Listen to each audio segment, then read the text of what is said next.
They called her Trouble. In every town across the Montana Territory, Clara Jennings brought chaos like storm clouds rolling over the plains. But when that stolen stallion appeared in Blackwater Creek and the mob surrounded her with ropes and accusations, one cowboy saw something different. Ethan Walker told a lie that would risk everything he'd built, a lie that would either save them both or destroy them. This is their story. Stay until the end and comment your city so I can see how far this tale has traveled. The August sun beat down on Blackwater Creek with the kind of relentless heat that made men irritable and horses skittish. Clara Jennings had learned to read the signs of trouble the way sailors read storm clouds on the horizon, and as she guided her paint mare down the dusty main street, every instinct she possessed screamed at her to turn around and ride out the way she'd come. But turning around had never been Clara's way. Not when she was 14 and her father was hanged for a crime he didn't commit. Not when she was 16 and her brother Luke disappeared into the lawless territories with a price on his head. And not now, at 23, when she'd finally tracked a lead that might tell her if Luke was alive or dead. The town sprawled before her like a dozen others she'd passed through, false-fronted buildings wearing their prosperity like Sunday clothes. A wide street churned to powder by wagon wheels and cattle drives, and everywhere that peculiar mixture of hope and desperation that characterized the frontier. The Silver Star Saloon stood on one corner, its painted sign already fading under the relentless sun. Across from it, the general store displayed bolts of calico in the window, a promise of civilization in the wilderness. Further down, she could see the sheriff's office, the bank, the hotel, with its second-story balcony overlooking the street. And the people. God, the people were already watching her. Clara had grown accustomed to the stares. A woman traveling alone drew attention the way honey drew flies, but there was something different about these looks. These weren't the usual mixture of curiosity and disapproval she'd learned to ignore. These were harder, sharper, edged with something that looked uncomfortably like recognition. She dismounted in front of the hotel, her legs grateful for solid ground after 8 hours in the saddle. The mare's reins were barely secured to the hitching post when she felt it. That prickle of awareness at the base of her skull that had kept her alive through 3 years of drifting from town to town, always one step ahead of her brother's reputation, always searching for news that never came. That's her. The whisper came from somewhere behind her, but it might as well have been shouted. In a town this size, whispers traveled faster than telegraph wires. You sure? Look at her hair, that red hair. Jennings had red hair. Clara's hand instinctively went to the auburn braid hanging over her shoulder. Her father's hair had been the same shade, catching sunlight like copper wire. In some places, that distinctive color had been a death sentence. Apparently, Blackwater Creek was one of them. She forced herself to move calmly toward the hotel entrance, head high, refusing to show the fear that coiled in her stomach like a rattlesnake preparing to strike. The wooden boards creaked under her boots, dusty leather that had walked too many miles, just like the woman wearing them. Miss Jennings. The voice stopped her cold. Not because it was loud, but because it wasn't. Just her name, spoken with the quiet certainty of a judge pronouncing sentence. Clara turned slowly. The man who'd spoken stood in the street, thumbs hooked in his gun belt, badge catching the afternoon light. Sheriff Thomas Rutherford, according to the telegram she'd seen posted in the last town. 40-something, with the weathered face of a man who'd spent his life enforcing law in places where law was more suggestion than rule. Sheriff? She kept her voice level, neutral. Can I help you? Depends. Rutherford took a step closer. Behind him, a crowd was gathering, men from the saloon, women from the general store, even a few children drawn by the promise of excitement. You planning on staying long in Blackwater Creek? Just passing through, thought I'd rest my horse, maybe get a hot meal before moving on. Passing through, Rutherford repeated the words like he was tasting them, finding them sour. That's what your brother said too, 3 months back, right before Harold McCaffrey's prize stallion disappeared from his stable. The name hit Clara like a physical blow. Luke. He'd been here 3 months ago, which meant, God willing, he'd been alive 3 months ago. I don't know anything about a stolen horse, Sheriff. The lie came easily, smoothly, because it was the truth. Whatever trouble Luke had gotten himself into this time, she'd had no part in it. I'm just looking for information about my brother. If he was here, if anyone knows where he went, Oh, he was here all right. The new voice came from the crowd, and the people parted like the Red Sea to let the speaker through. Harold McCaffrey was everything Clara had learned to despise about men with money and power on the frontier, tall and broad, with silver threading through his dark hair and eyes that assessed everything in terms of ownership and value. He wore his wealth in tailored clothes that wouldn't have looked out of place in San Francisco, and his hand rested on a gun belt that was more ornament than tool. Mr. McCaffrey. Rutherford's tone held a note of deference that made Clara's jaw tighten. Maybe we should handle this in my office. Why? McCaffrey's gaze never left Clara's face. Everyone in this town knows what happened. Luke Jennings stole my stallion, Midnight King, worth more than this girl's whole family probably made in a lifetime. He rode out on that horse, and I haven't seen either of them since. He took a step forward, and Clara noticed several ranch hands moving to flank him. Now, here comes his sister, pretty as you please, riding into town like she owns the place. You trying to tell me that's coincidence? I'm trying to tell you I don't know anything about your horse. Clara held her ground, even though every survival instinct she possessed screamed at her to run. I haven't seen my brother in 3 years. I'm just trying to find him. Convenient story. McCaffrey smiled, but there was no warmth in it. Real convenient, showing up right when I've got buyers coming in from Denver to look at my breeding stock. You and your brother working together? He steals my best stud, you come back to scout out what else might be worth taking. That's not, Clara started, but the crowd's muttering drowned her out. Jennings' family always was trouble. Bad blood runs deep. Should have known better than to trust that boy. The accusations swirled around her like dust devils, and Clara felt the familiar trap closing. It didn't matter what she said. Didn't matter that she'd had nothing to do with whatever Luke had done.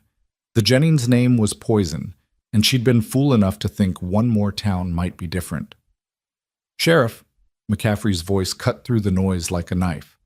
I'm formally accusing this woman of conspiracy to commit theft. I want her held until we can sort out what she knows about my stallion's whereabouts. Now hold on. Rutherford shifted uncomfortably. Mr. McCaffrey, we can't just arrest someone without evidence. The evidence is her name. Her brother's a known thief, and she admitted she's looking for him. That's enough for me to demand she be held for questioning. Clara's hand moved toward the small pistol tucked in her belt. Not to draw it, just a reflexive gesture that spoke to 3 years of learning to defend herself. But that small movement was all McCaffrey needed. She's armed! His shout rang out across the street. Sheriff, she's reaching for a weapon. Everything happened at once. Rutherford's hand went to his own gun. The crowd scattered, people diving for cover behind water troughs and hitching posts. Clara found herself staring down the barrel of the sheriff's Colt, her hands instinctively rising, the gesture of surrender she'd sworn she'd never make again. Don't. Rutherford's voice was steady, but there was regret in his eyes. Don't make this worse, Miss Jennings. Just keep your hands where I can see them. I wasn't. Clara's voice cracked, anger and fear and 3 years of exhaustion finally breaking through. God damn it, I wasn't drawing on you. I was just reaching for your gun, McCaffrey finished, satisfaction dripping from every word. In front of 30 witnesses. Sheriff, I think we've got all the evidence we need to hold her. Clara looked at the faces surrounding her. No sympathy there, no benefit of the doubt. Just the same judgment she'd seen in a dozen other towns. The same assumption that her father's shame was her inheritance, that her brother's crimes were her responsibility. She was so focused on the crowd, on McCaffrey's triumphant smile and Rutherford's reluctant duty, that she almost didn't notice the man who stepped forward from the shadow of the Silver Star Saloon. That's not what happened. The voice was quiet, but it carried. Something in its calm certainty made people turn, made even McCaffrey pause in his moment of victory. The man who spoke was tall, a few inches over 6 feet, with the lean, weather-hardened build of someone who worked cattle for a living rather than just owning them. His clothes were practical workwear, denim and leather worn soft with use, and his hat was pushed back to reveal sun-streaked brown hair and eyes the color of a Montana sky just before sunset. But it was his face that caught Clara's attention, strong-featured and serious, with the kind of quiet integrity that made lies visible by contrast. Ethan. Rutherford lowered his gun slightly, confusion replacing the resignation in his expression. What are you talking about? I'm talking about the fact that Miss Jennings couldn't have been conspiring with her brother to steal anything. The man, Ethan, moved further into the street with the easy confidence of someone who knew his place in this town and wasn't afraid to use it. She was at my ranch all day. The silence that followed was absolute.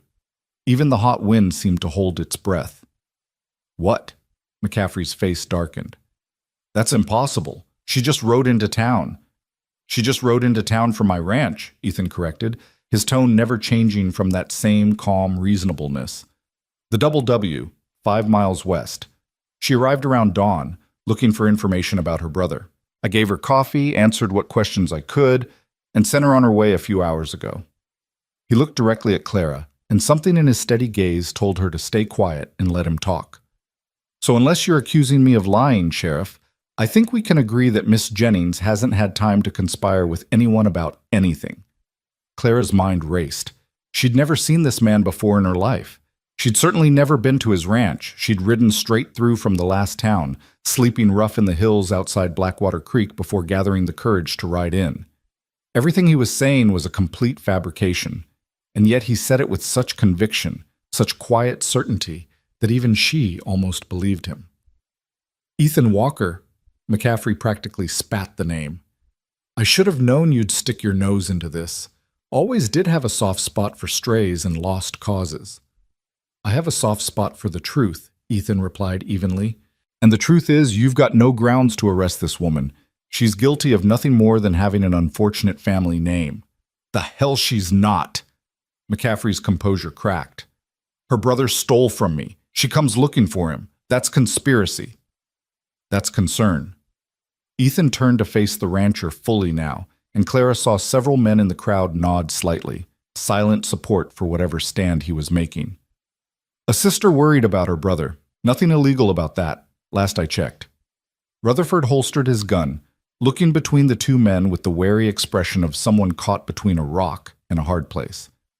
Mr. McCaffrey, if Ethan says she was at his ranch, then she's got an alibi for whatever you think she was planning. An alibi provided by a man who's been challenging my water rights for the past 6 months, McCaffrey's voice rose. This is convenient timing, Walker. Real convenient. The timing is what it is. Ethan's voice stayed level. And unless you've got actual evidence of a crime, not just suspicions based on who her brother is, I suggest we all go about our business and let Miss Jennings do the same. For a long moment, Clara thought McCaffrey might actually throw a punch. His face flushed dark red, his hands clenched into fists, and the ranch hands behind him tensed like dogs waiting for the signal to attack. But Rutherford stepped between them, one hand raised. Mr. McCaffrey, Ethan's right. We can't arrest someone without evidence. If Miss Jennings was at his ranch like he says, then she couldn't have been planning anything with her brother. He turned to Clara, and she saw both warning and sympathy in his eyes. That said, Miss Jennings, I'm going to suggest you don't stay in Blackwater Creek any longer than necessary. Feelings are running high about your brother's actions, and I can't guarantee your safety if things get heated. It was the kindest way possible of telling her to get the hell out of town. Clara should have been grateful. Should have taken the warning, mounted her horse, and ridden out before the sunset that was starting to paint the western sky in shades of gold and crimson. But something made her hesitate. Maybe it was the way this stranger, this Ethan Walker, had stepped forward when he had no reason to. Maybe it was the desperate need to know what had happened to Luke.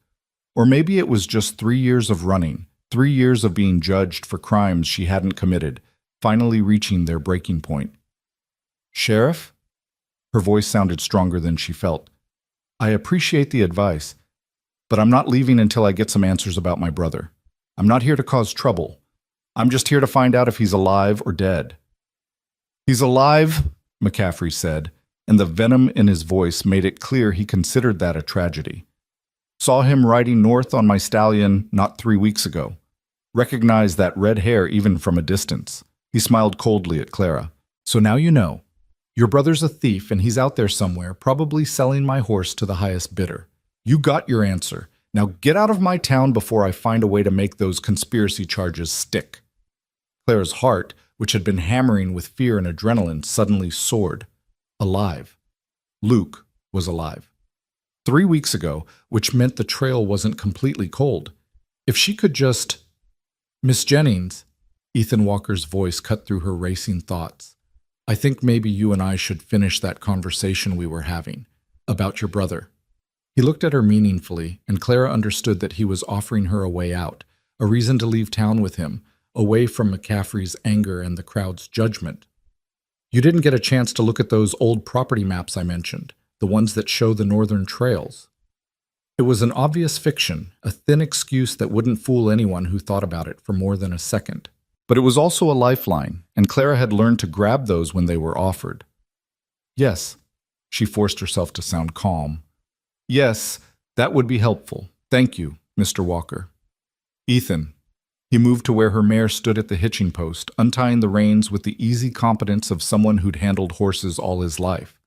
And you don't need to thank me for common decency, Miss Jennings. Clara. She took the reins from him, their fingers brushing briefly. His hands were calloused, work-hardened, warm, and I think we both know what you just did went beyond common decency.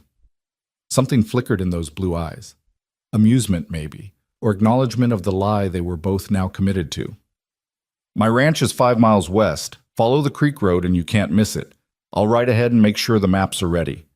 He swung up onto a sorrel gelding that had been waiting patiently in the saloon's shade, then looked down at McCaffrey. Harold, I'm sure the sheriff will let you know if there are any developments in the case of your missing stallion. In the meantime, I'd appreciate it if you kept your accusations factual rather than theatrical. McCaffrey's face went from red to purple. This isn't over, Walker. I didn't think it would be. Ethan touched his hat brim, a gesture that could have been respect or mockery, and urged his horse into an easy trot down the main street. Clara didn't wait for permission to follow. She mounted her paint mare and fell in behind him, acutely aware of every eye on her back, every whispered curse and speculation. But none of it mattered as much as the fact that she was riding away from that confrontation with her freedom intact and new information burning in her mind. Luke was alive. 3 weeks ago, heading north. And this stranger who'd just saved her from arrest, or worse, knew something, had to know something. Why else would he have lied so convincingly on her behalf? They rode in silence until the town was a half-mile behind them, and the creek road wound into hills covered with pine and scrub oak. Only then did Ethan slow his gelding to a walk and glance back at her. You handle yourself well under pressure. Clara studied him warily. You make a habit of lying to sheriffs for women you've never met? Not generally, no. A hint of a smile touched his mouth. But I also don't make a habit of watching innocent people get railroaded by men like Harold McCaffrey. You don't know I'm innocent. Don't I? He met her gaze directly. I've seen guilty people, Clara Jennings. You're not one of them. Desperate, maybe. Scared. Running from something. But not guilty. The accuracy of his assessment made her defensive. What makes you such an expert? Experience. The smile faded. I spent 2 years as a deputy in Texas before I came north. Saw plenty of people accused of crimes they didn't commit, usually because someone with money and influence decided they made a convenient scapegoat. He nodded back toward town. McCaffrey's been doing that since he arrived in Blackwater Creek 5 years ago. The man sees himself as some kind of frontier baron, and anyone who challenges him or inconveniences him becomes an enemy. And you challenge him. It wasn't a question.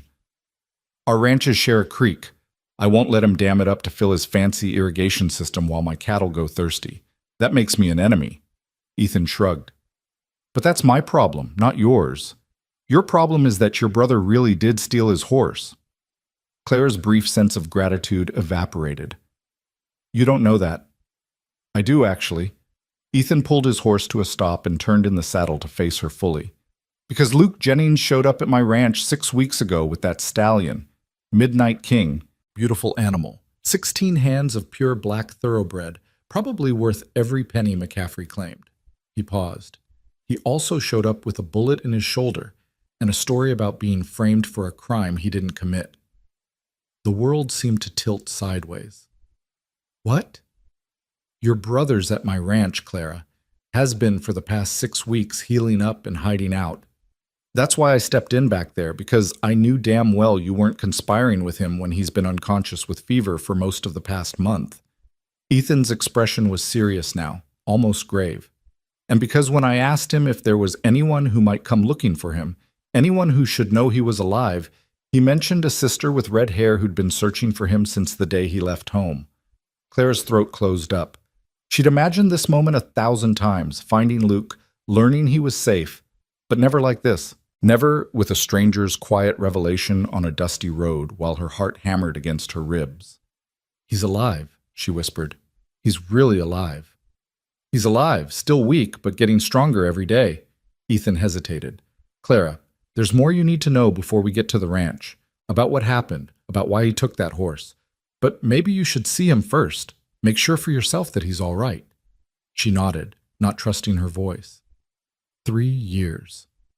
3 years of traveling from town to town, following rumors and dead-end leads, always wondering if the next bit of news would be word that her baby brother had been hanged or shot or frozen to death in some mountain pass. And now, impossibly, he was 5 miles away, alive and healing. The relief was so intense it almost hurt. They rode the rest of the way in silence, climbing into hills that grew greener as they followed the creek upstream. The Double W Ranch revealed itself gradually. First the fences, well-maintained and straight, then the pastures where cattle grazed on good grass, and finally the buildings themselves. It wasn't the biggest ranch Claire had seen, but everything about it spoke of care and pride and ownership. The barn was freshly painted, the corral fences solid, and the main house, though modest, looked like it had been built by someone who intended it to stand for generations. Smoke rose from the chimney, and a dog, some mix of shepherd and wolf, came bounding out to greet them with tail-wagging enthusiasm. "Easy, Duke." Ethan dismounted and rubbed the dog's ears. "We've got company." A woman emerged from the house, wiping her hands on an apron. She was somewhere in her 50s, with gray-streaked brown hair pulled back in a bun, and the kind of face that could shift from stern to warm in an instant. Right now, she looked puzzled. "Ethan? Who's this?" "Mrs. Chen, this is Clara Jennings, Luke's sister." Ethan helped Clara dismount, his hand briefly steadying her elbow. "Clara, this is Mrs. Chen. She's been helping take care of your brother." The woman's expression transformed into something like joy. "Oh, thank the Lord. He's been so worried about you, asking if anyone had seen you, if there had been any news." She hurried forward and took Clara's hands in her own work-roughened ones. "He's inside, dear. Just finished eating some broth. He'll be so glad to see you." Clara found herself being pulled toward the house, Mrs. Chen chattering about how Luke had been improving, how his fever had finally broken last week, how he was starting to sit up and take notice. But Clara barely heard the words. All her attention was fixed on the doorway ahead, on the knowledge that beyond it, her brother waited. The interior of the house was simply furnished but clean, with the kind of touches that spoke of a woman's influence. Curtains on the windows, a rag rug on the floor, wildflowers in a jar on the table. A hallway led to what must be bedrooms, and it was toward one of these that Mrs. Chen guided her. "He tires easily still," the older woman cautioned. "Don't be alarmed by how thin he is. We're building him back up." Then she opened the door, and Clara saw him. Luke sat propped against pillows in a narrow bed, his left shoulder bandaged, his face gaunt and pale, but undeniably alive. His red hair, the same shade as her own, had grown long and was pulled back in a rough tie. He'd been a boy when she last saw him, 17 and reckless and full of anger at a world that had hanged their father for another man's crime. Now he was a man, 20 years old and marked by whatever he'd survived in the years between. But his eyes, those same green eyes he'd inherited from their mother, widened with recognition and disbelief. "Clara?" His voice cracked. "God damn, Clara! Is that really you?" She was across the room before she knew she'd moved, falling to her knees beside the bed and gripping his good hand in both of hers. "You idiot! You absolute idiot! Do you have any idea how long I've been looking for you?" 3 years, give or take. Luke's laugh turned into a cough, and Mrs. Chen was there instantly with water. When he could speak again, his eyes were wet. "I'm sorry. God, Clara, I'm so sorry. I wanted to write, wanted to find you, but everywhere I went there were bounty hunters, or sheriffs, or—" He trailed off. It wasn't safe for either of us. I don't care about safe. Clara's own eyes were stinging. I care about knowing you're alive. That's all I've cared about for 3 years. They held each other, or as close to it as they could manage with his injured shoulder, and Clara let herself cry for the first time since the day Luke had disappeared. All the fear, all the loneliness, all the desperate hope that had driven her from town to town, finally releasing in shaking sobs against her brother's neck. Behind her, she heard Mrs. Chen quietly leave the room, murmuring something about giving them privacy. The door clicked shut, and Clara pulled back enough to really look at Luke. What happened? McCaffrey says you stole his horse, and Ethan says you showed up here with a bullet wound. Luke, what the hell have you gotten yourself into? Luke's expression darkened. I didn't steal that horse. I mean, technically I took it without permission, but I had a damn good reason. He shifted against the pillows, wincing. Clara, do you remember the name of the man who actually killed that storekeeper back home? The murder they hanged Pa for? Ned Carver. She'd never forget it. Never forget tracking down the evidence that proved her father's innocence. Evidence that arrived 2 days too late to save him from the noose. Right. Ned Carver. Well, 2 months ago I was working on a ranch over in Wyoming, trying to keep my head down and save some money. And who rides in looking for work but Ned goddamn Carver himself, living under a different name but wearing Pa's pocket watch on a chain. Clara's blood went cold. What? Took it off Pa's body after the hanging, I guess. Thought it was valuable. It's not. Just brass, but it's got Pa's initials engraved inside. I saw it and I knew. Luke's hand clenched into a fist. So I confronted him, told him I knew who he was, what he'd done. Thought maybe I could get him to confess, bring him to justice properly. But he didn't confess. He laughed in my face, said nobody would believe a word I said, that I was the son of a hanged man, and he was a respectable ranch hand with references from Harold McCaffrey himself. Luke's jaw tightened. McCaffrey. That's when I learned that Carver had been working for McCaffrey here in Montana, that McCaffrey had helped him change his identity and get the job in Wyoming. Probably didn't know Carver had killed anyone, but he was protecting him all the same. Jesus, Luke. So I did something stupid. I followed Carver when he rode back to Montana, planning to confront McCaffrey, make him admit he was harboring a murderer. But Carver caught on that I was tailing him. Luke touched his bandaged shoulder. He shot me outside of Blackwater Creek, left me for dead in a ravine. Would have died there too if Ethan hadn't found me. Clara turned to see Ethan standing in the doorway, shoulder propped against the frame. She had no idea how long he'd been there. Found him while checking my north fence line, Ethan said quietly. He was more dead than alive, mumbling about Carver and McCaffrey and stolen watches. I got him back here, patched him up as best I could. He pushed off from the doorframe and came into the room. The horse was with him, Midnight King. Beautiful animal, clearly valuable. I figured out pretty quick that McCaffrey would claim it was stolen, use it as an excuse to hunt Luke down and finish what Carver started. So you've been hiding him? Clara looked between them. For 6 weeks. For 6 weeks, Ethan confirmed.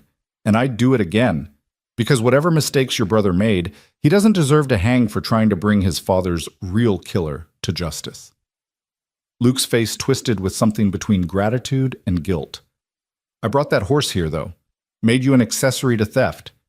If McCaffrey finds out, let me worry about McCaffrey.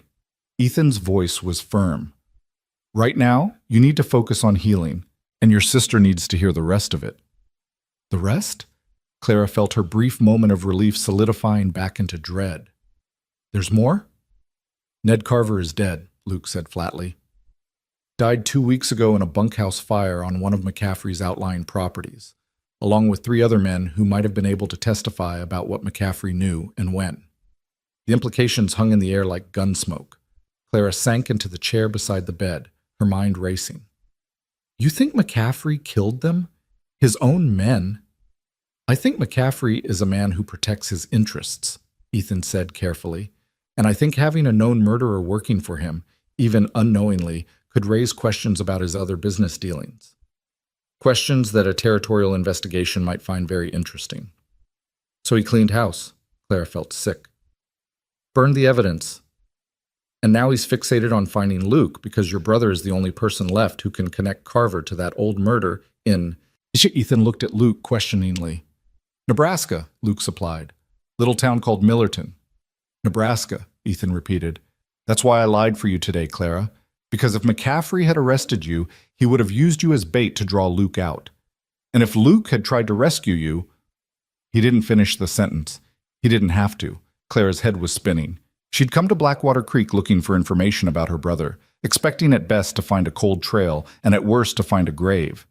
Instead, she'd found Luke alive, found evidence of their father's real killer, and found herself tangled in the schemes of a powerful man who wouldn't hesitate to kill to protect his reputation. "What do we do?" she asked finally, looking at Ethan. "Luke's too weak to travel, and even if he wasn't, McCaffrey saw me in town. He knows the Jennings family is still around. He'll be watching for any sign of Luke." "We sit tight," Ethan said. "Let Luke finish healing. Meanwhile, I've got friends, men who work for me, men who owe McCaffrey no loyalty, who can keep an eye on his movements. If he makes a move toward this ranch, we'll know about it."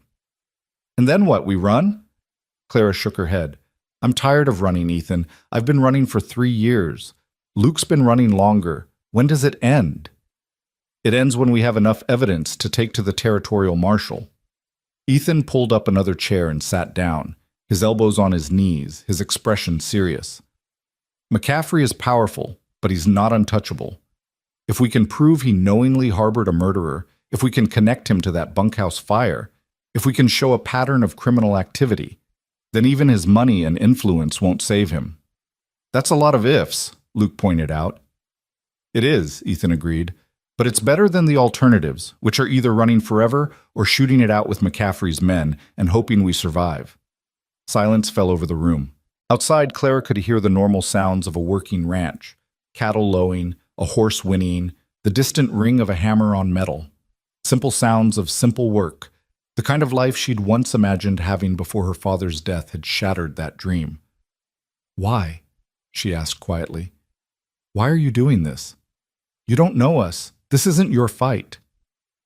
Ethan was quiet for a long moment, his gaze distant, as if seeing something beyond the walls of the room. When he finally spoke, his voice carried a weight of old pain. 6 months ago, I was caught in a blizzard in the high country. Worst storm I've ever seen. The kind that freezes you solid before you even realize you're in trouble.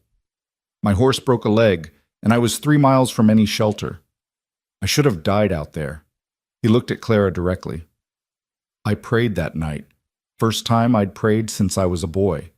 Asked God why he'd spared me so far, what I was supposed to do with this life I'd been given. And I made a promise that if I survived, I'd pay attention to the answer when it came. And we're the answer? Clara heard the skepticism in her own voice. Maybe. Or maybe the answer is that when I see someone being railroaded by a man with more power than conscience, I don't look away. Maybe it's that simple. Ethan stood, moving toward the door. You two have a lot to talk about. Mrs. Chen will bring dinner in a while. For tonight, just rest. Tomorrow, we'll start figuring out how to prove McCaffrey's guilt and clear Luke's name. He left before Clara could respond, his boots echoing down the hallway. Luke watched him go, then turned to Clara with a weak smile. He's either the best man I've ever met, or completely crazy. Maybe both. Clara took her brother's hand again, feeling the bones too prominent under the skin, seeing the shadows under his eyes that spoke of pain and fever and close calls with death. How bad was it, Luke, really? Bad enough that I saw Ma a couple times in the fever dreams. Luke's attempt at humor fell flat. Clara, I'm sorry. For running, for not sending word, for making you worry. I thought I was protecting you by staying away. Thought if people didn't connect us, you'd have a chance at a normal life.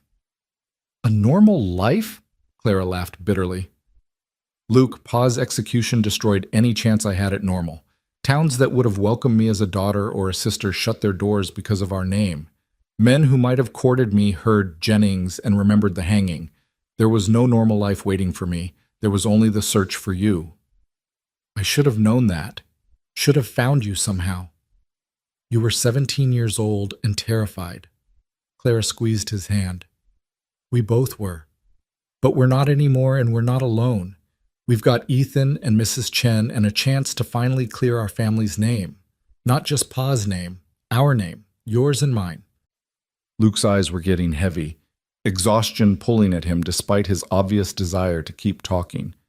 "Stay," he mumbled. "Don't leave." "I'm not going anywhere," Clara promised. "Not this time. Not ever." She sat with him until he fell asleep, then quietly made her way back to the main room of the house. Mrs. Chen was preparing dinner, venison stew, from the smell, and Ethan sat at the table, examining what looked like a hand-drawn map. "He's sleeping," Claire reported. "You said he's getting stronger." Every day, Mrs. Chen ladled stew into bowls. 2 weeks ago, he couldn't sit up for more than a few minutes. Now he can stay awake for an hour or two at a time. Give him another month, and he'll be back on his feet properly. A month? Clara sat down across from Ethan. Will McCaffrey give us a month? Hard to say. Ethan pushed the map aside. He's cautious when he's not sure of his ground.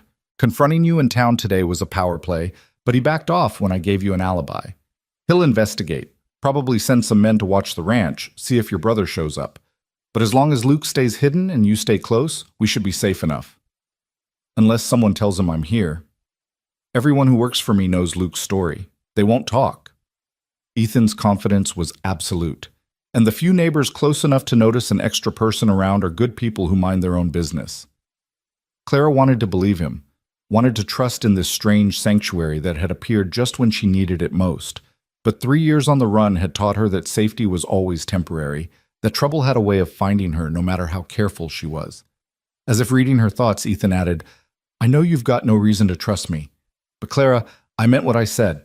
This is where I'm supposed to be, doing what I'm supposed to do. I can't explain it better than that. A man of faith. Clara studied him over her stew. That's rare out here. Not faith exactly, more like an agreement with God.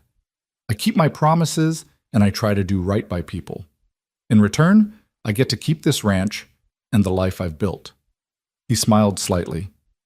Simple terms, but they work for me. They ate in companionable silence, and Clara felt herself relaxing for the first time in days, maybe weeks. The stew was good, the house was warm, and somewhere down the hall her brother slept safely. It wasn't the resolution she'd hoped for. Luke wasn't cleared, they weren't free of danger, but it was more than she'd had this morning. After dinner, Mrs. Chen showed Clara to a small room at the back of the house. Used to be the hired man's quarters, she explained, but Ethan's been working alone for the past year.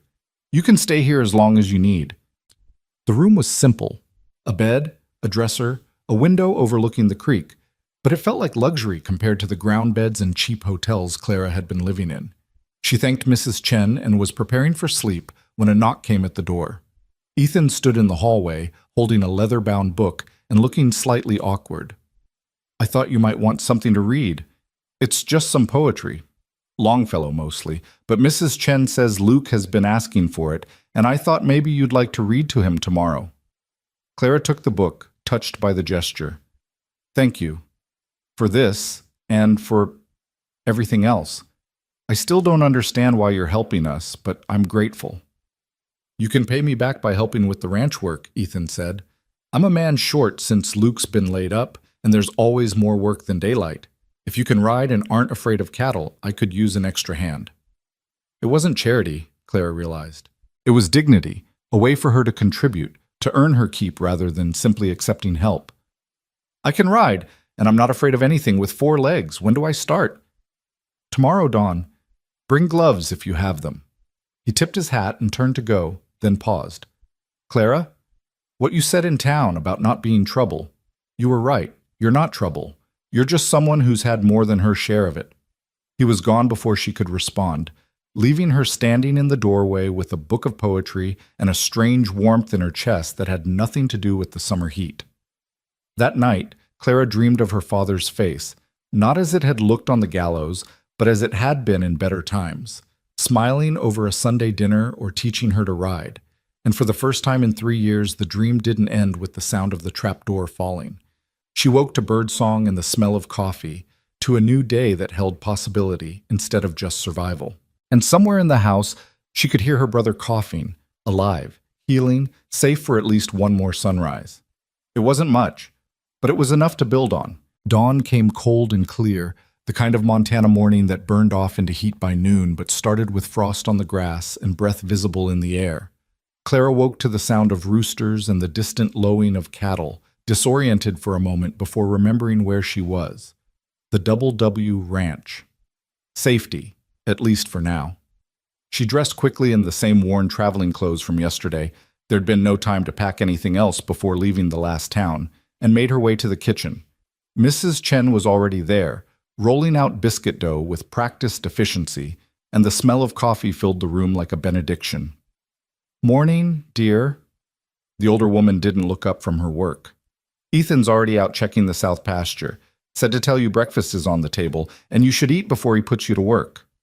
Clara poured herself coffee and found a plate of eggs and bacon waiting. She ate standing up, too restless to sit, watching through the window as the sky lightened from gray to gold. Somewhere down the hall she could hear Luke's cough, a wet, rattling sound that made her wince. "He's better than he sounds," Mrs. Chen said, reading her concern. "That cough is just his lungs clearing out.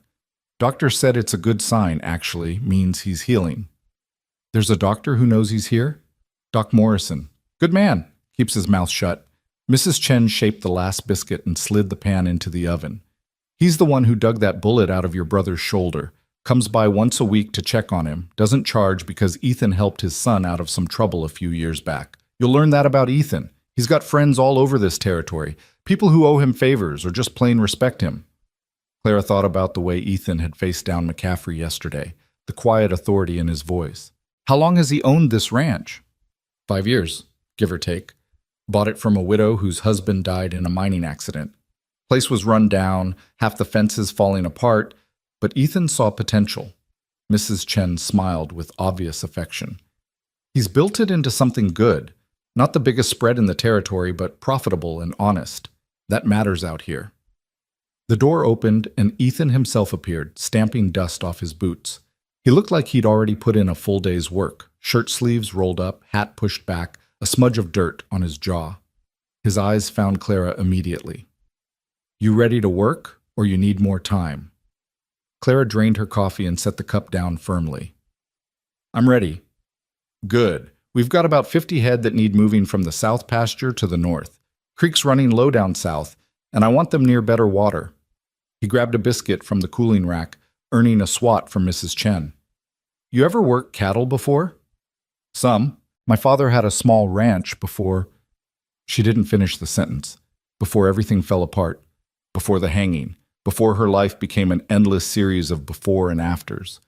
Ethan nodded, understanding written in the set of his shoulders. "It's not complicated work, just hot and dusty. We'll take it slow, see how you handle it." They walked out to the barn together, the morning air cool against Clara's face. 2 horses waited in the corral, her paint mare from yesterday and a sturdy bay gelding that Ethan introduced as Copper. "He's steady," Ethan said, tightening the cinch on Copper's saddle. "Won't spook it much, good with cattle.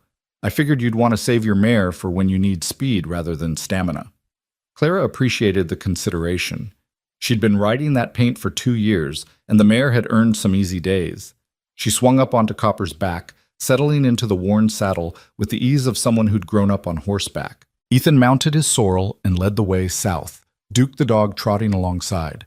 They rode in silence for a while, following a creek that sparkled in the early light.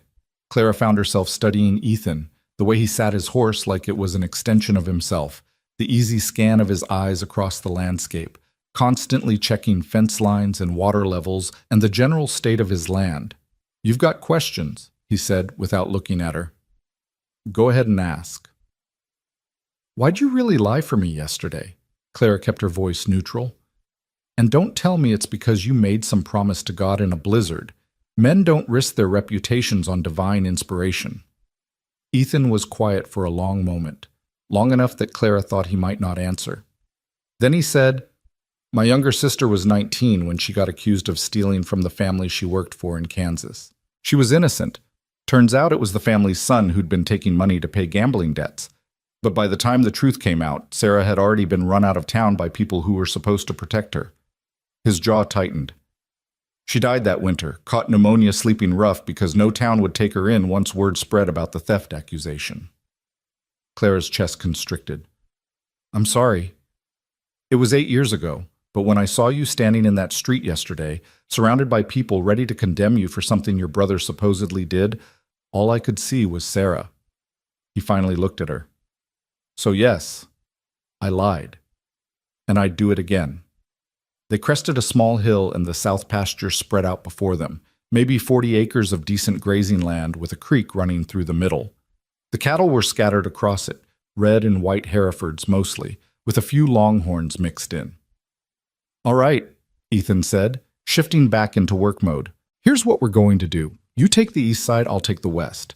We'll push them north slowly, no rushing, or they'll scatter on us. Duke knows what to do, so follow his lead if you're unsure. Clara nodded and peeled off to the east, letting Copper pick his way down the slope.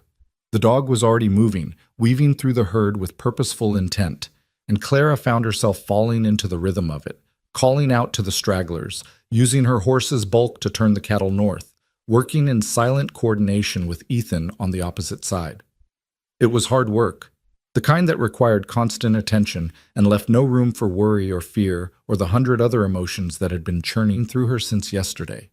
The sun climbed higher, the air grew warmer, and sweat started to soak through Clara's shirt, but there was something deeply satisfying about the physicality of it, about working toward a simple, achievable goal. By the time they got the herd into the north pasture and closed the gate behind them, it was past noon and Clara was exhausted in a way that felt clean, honest. Ethan handed her a canteen and she drank gratefully, watching the cattle settle into their new grazing land. You did good, Ethan said. Better than good, actually.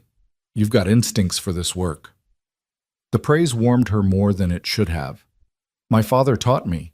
Before everything went wrong, we had about 80 head. Nothing like the big ranches, but enough to make a living. What happened to them? After your father, Ethan trailed off delicately. Sold at auction to pay his debts, the ranch too.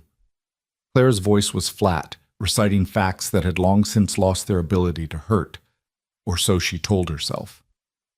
I used some of the money to hire a lawyer, try to prove Pa's innocence. Rest of it went to keeping Luke and me fed while we tried to find evidence. By the time we proved Ned Carver was the real killer, we had nothing left. No home, no money, no reputation.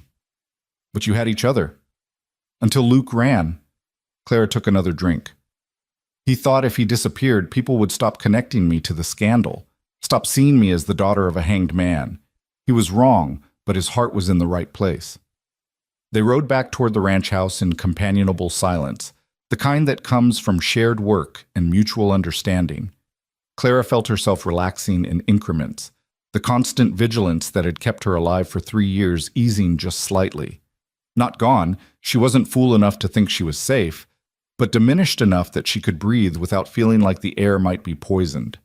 Mrs. Chen had lunch waiting, cold chicken and fresh bread, and the kind of strong coffee that Clara had learned to appreciate on long trail days. They ate on the porch, watching clouds build over the mountains to the west. Storm coming, Ethan observed. We'll need to bring the rest of the herd in closer before it hits. How many head you running total? Clara asked. About 200, plus a dozen horses and enough chickens that I've lost count. He smiled slightly. It's not the empire that McCaffrey's built, but it's mine. Paid for honestly, worked honestly. McCaffrey.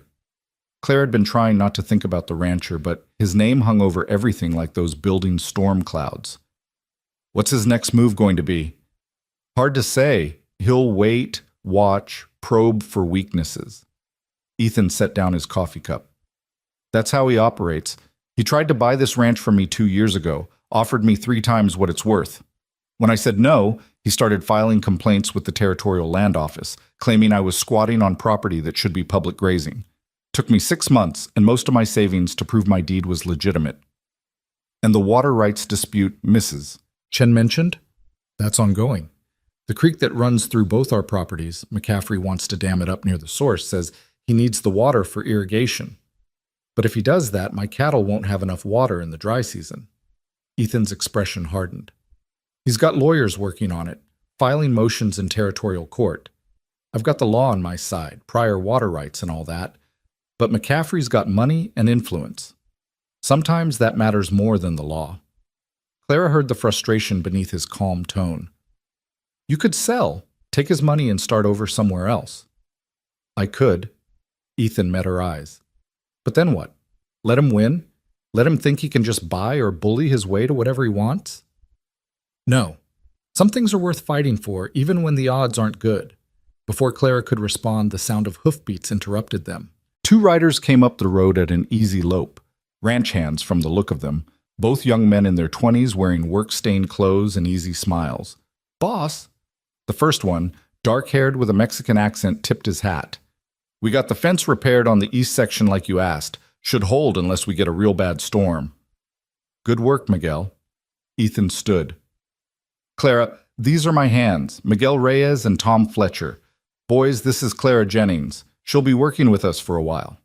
Tom, a lanky redhead with sunburned skin, gave Clara a curious look. Jennings, that's the name McCaffrey was spewing about in town yesterday. You the one who stole his horse? Tom. Ethan's voice carried a warning. What? I'm just asking. Tom held up his hands. Heard tell the whole town was in an uproar. McCaffrey saying she was part of some conspiracy. You saying she was here all day. He grinned.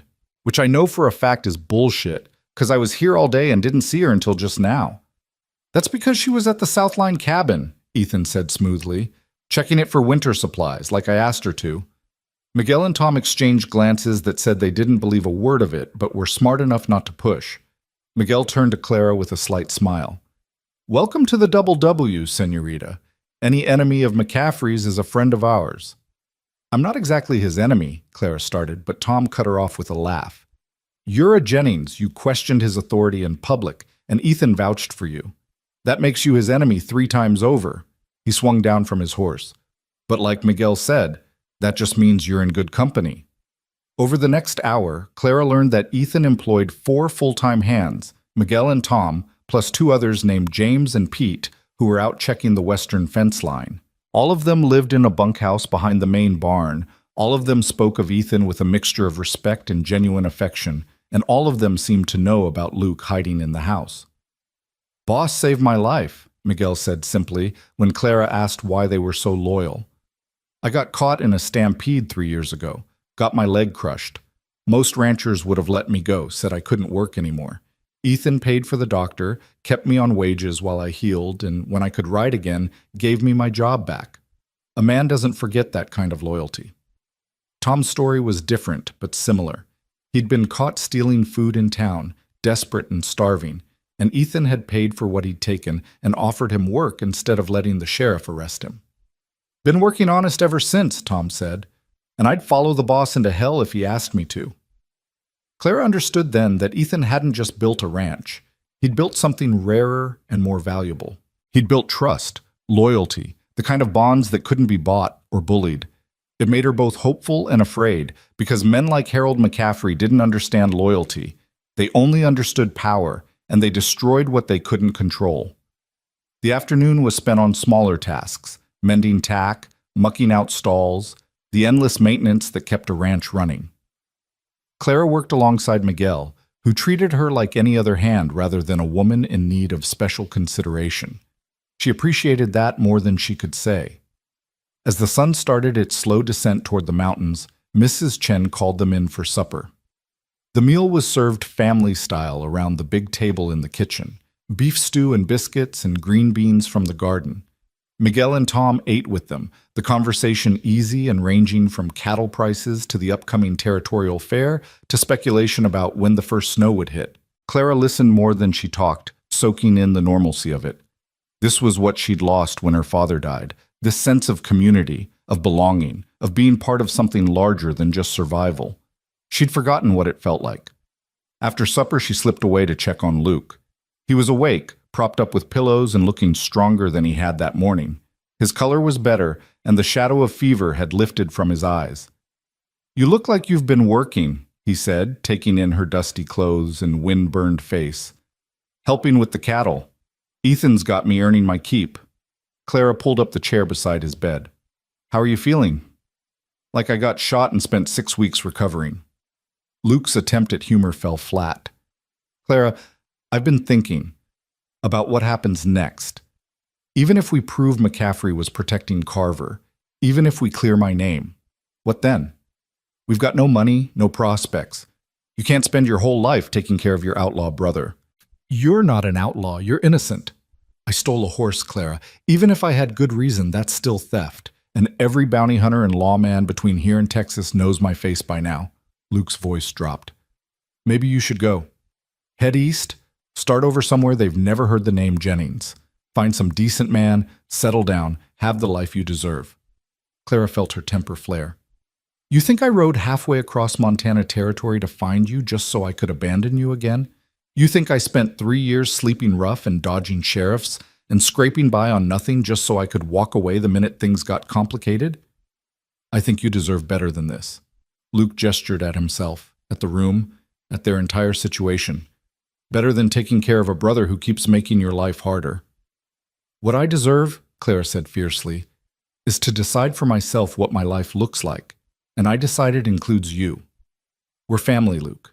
The only family either of us has left. We stick together. That's what Pa would have wanted. Luke's eyes were suspiciously bright. Pa would have wanted you to be happy. Then he should have raised a daughter who could be happy abandoning her baby brother. Clara softened her tone. We'll figure this out. Ethan's got a plan and he's got resources. We just need time. Time, Luke laughed bitterly. That's the one thing McCaffrey won't give us. As if summoned by the mention of his name, the sound of horses reached them, multiple horses, moving fast. Clara was on her feet instantly, hand going to the pistol at her belt. Through the window, she could see dust rising on the road, and her heart started hammering. Stay here, she told Luke, and stay quiet. She found Ethan already on the porch, Miguel and Tom flanking him. All 3 men were armed, though their weapons remained holstered. The riders approaching were visible now, 6 men in total, riding hard. Leading them was a figure Clara recognized even from a distance. Harold McCaffrey. Inside, Ethan said quietly. Now. Like hell. Clara planted her feet. I'm not hiding. Clara. He already knows I'm here. Running makes me look guilty. She forced her voice steady even as her pulse raced. I face him now, or I face him later. Might as well be now. Ethan looked like he wanted to argue, but there was no time. McCaffrey and his men were already thundering into the yard, horses snorting and stamping, dust swirling. The rancher dismounted with the careless confidence of a man who'd never questioned his own authority. Walker, McCaffrey's voice boomed across the yard. We need to talk. Then talk. Ethan stayed on the porch, higher ground, both literally and figuratively. But leave your men outside my property line. This is a peaceful ranch, and I aim to keep it that way. McCaffrey's smile didn't reach his eyes. Peaceful. That's interesting, considering you're harboring a thief and her outlaw brother. I'm harboring a guest who's done nothing wrong. Ethan's tone never changed, but Clara saw his hand drift slightly closer to his gun. Clara Jennings broke no laws, and you've got no evidence to the contrary. Don't I? McCaffrey pulled a folded paper from his coat. This is a warrant signed by Judge Thompson himself. It authorizes me to search any property where I have reasonable suspicion that my stolen stallion might be hidden. He looked directly at Clara. And I have very reasonable suspicion that your brother and my horse are on this ranch. Clara's blood ran cold, but before she could speak, Ethan did. Let me see that warrant. McCaffrey handed it over with obvious satisfaction. Ethan read it slowly, his expression giving nothing away. Finally, he looked up. This warrant authorizes a search of my property by the sheriff. Not by you, Harold. Where's Rutherford? In town, dealing with more important matters. He deputized me for this purpose. McCaffrey's smile widened. Which means I have every legal right to search your ranch, your house, and any outbuildings. So unless you want to be charged with obstruction, I suggest you step aside. The tension in the yard was thick enough to choke on. Clara saw Miguel's hand drift toward his gun, saw Tom shift his weight, preparing for violence. Ethan remained perfectly still, but there was something coiled in his stillness, dangerous. You deputized yourself? Ethan said quietly. Convenient. And this warrant, it's dated today, less than 24 hours after Clara arrived in Blackwater Creek. He handed the paper back. Tell me, Harold, how did you manage to convince Judge Thompson to issue a warrant based purely on your suspicions? What evidence did you present? The evidence of my own eyes. I saw the Jennings girl ride into town. I know her brother stole my horse, and I know you've been acting suspicious for weeks now. McCaffrey tucked the warrant back into his coat. That's more than enough for a search, and you damn well know it. Then search. Ethan's voice carried across the yard. Miguel, Tom, show Mr. McCaffrey's men the barn, the bunkhouse, and the line cabins. Open every door, every stall. Let them look anywhere they want. He paused. Except the main house. That's my private residence, and unless Harold plans to explain to Judge Thompson why he violated a man's home without actual evidence, he'll respect that boundary. McCaffrey's face darkened. That warrant authorizes a search of buildings reasonably suspected of housing stolen property. A horse barn, yes. A bunkhouse where hands might hide contraband, yes. But my private home? Ethan shook his head. That requires more than suspicions, Harold. That requires proof. And we both know you don't have any. For a long moment, Clara thought McCaffrey might push it.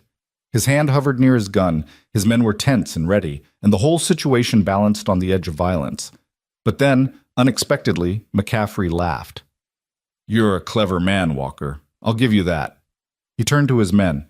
Search the outbuildings, every inch. If that stallion is here, I want to know about it. The next hour was tense beyond measure. Clara watched from the porch as McCaffrey's men tore through the barn, searching stalls and storage rooms and tack areas with thorough brutality. They found nothing, because there was nothing to find. Ethan had moved the stallion weeks ago, according to what Luke had told her, hidden the animal on a neighboring ranch whose owner owed Ethan a favor. But Clara's relief was tempered by fear. Because even though they didn't find the horse, McCaffrey's men were taking note of everything. The layout of the ranch, the number of hands, the defensive positions. This wasn't just a search. It was reconnaissance. When they finally finished and reassembled in the yard, the lead ranch hand, a hard-faced man with a scar across his cheek, shook his head at McCaffrey. Nothing, boss. If that horse was here, it's gone now. Gone now, McCaffrey repeated the words thoughtfully. Or never here at all. He looked at Ethan with calculation in his eyes. You're good, Walker. Real good. But you're not perfect. You make one mistake, give me one piece of evidence, and I'll bury you so deep you'll never see daylight again. Is that a threat, Harold? It's a promise. McCaffrey swung back onto his horse. This isn't over, not by a long shot. They rode out in a cloud of dust and hostility, leaving behind trampled grass and scattered equipment and the unmistakable sense that war had just been declared. As soon as they were out of sight, Ethan turned to Clara. Get inside. Check on your brother. Make sure he stayed quiet. Clara ran. Luke was where she'd left him, still in bed but sitting up, a pistol in his good hand and murder in his eyes. Tell me he's gone. He's gone. For now. Clara sank into the chair, her legs suddenly weak. Jesus, Luke, that was too close. It's going to get closer. Luke set the gun aside. You heard what he said. He's going to keep coming, keep pushing, until he finds a way to take us down. Mrs. Chen appeared in the doorway, her face pale. Is it safe? For now, Clara told her. But Luke's right. McCaffrey isn't going to stop. They gathered in the kitchen, all of them, even Luke, who insisted on getting out of bed despite his weakness. Ethan laid out a map on the table, marking locations with quick strokes. Here's where we stand, he said without preamble. McCaffrey knows something's going on but can't prove it. He's got a warrant, but it's weak enough that I can challenge it if he overreaches. His next move will be surveillance. He'll have men watching the ranch, looking for any sign of Luke or the stallion. The stallion? Clara looked at him. Where is it? Really? Neighbor's ranch 10 miles west. Family named Morrison, the doctor's brother, actually. They're keeping Midnight King in their barn, hidden among their own horses. Ethan traced a line on the map. Eventually, we'll need to return the animal to McCaffrey, but not until we have leverage. Leverage like what? Miguel asked. Like proof that McCaffrey was knowingly protecting a murderer. that he helped Ned Carver change his identity and get work, possibly even knowing about Carver's past. Ethan looked at Luke. You said you found evidence, Pa's pocket watch, records of Carver's employment. Where is all that now? Luke's face fell. I had it with me when Carver shot me. A saddlebag full of papers, the watch, everything. It fell into the ravine where you found me. He paused. I assumed you'd found it too. I found you and the horse. There was no saddlebag. Ethan's expression was grim, which means either it's still down in that ravine or Carver found it and destroyed it. And if he destroyed it, there's no evidence. Tom's voice was flat. We've got nothing but Luke's word against McCaffrey's reputation. The silence that followed was heavy with defeat. Clara felt it pressing down on her, the weight of 3 years of running, of hoping, of believing that justice was possible if they could just find the right evidence. And now, hearing that the evidence might be gone, destroyed or lost in some ravine. No. The word came out harder than she intended. No, we don't give up. We go to that ravine and we look. Maybe the saddlebag's still there. Maybe Carver missed it in the dark. We have to try. Clara's right. Ethan rolled up the map. Luke, can you describe exactly where you fell? Any landmarks, distinctive features? I can do better than that. I can show you. Luke started to stand, but Mrs. Chen pushed him firmly back into his chair. You'll do no such thing. You're barely healed enough to walk across a room, let alone ride to some ravine. She looked at Ethan. But I can describe it. I've lived in this territory for 30 years, know every canyon and gully within 50 miles. Luke told me the story while he was healing. I can draw you a map. She did exactly that, sketching with quick confidence on the back of Ethan's working map. Here, she said, marking an X. This ravine, about 3 miles northeast of the McCaffrey Ranch, rocky bottom, steep sides, with a lightning-struck pine at the north edge.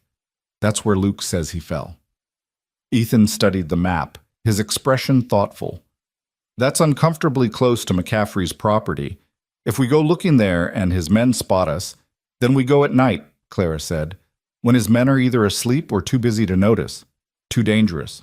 If McCaffrey catches us on his land, that warrant he's got becomes a lot more legitimate. Ethan shook his head. But if someone who wasn't connected to this ranch, someone who had a reason to be traveling through that area, he looked at Clara, and she understood immediately what he was suggesting. You want me to go alone? Not alone. I'll be nearby, watching your back. But you'll be the one actually searching.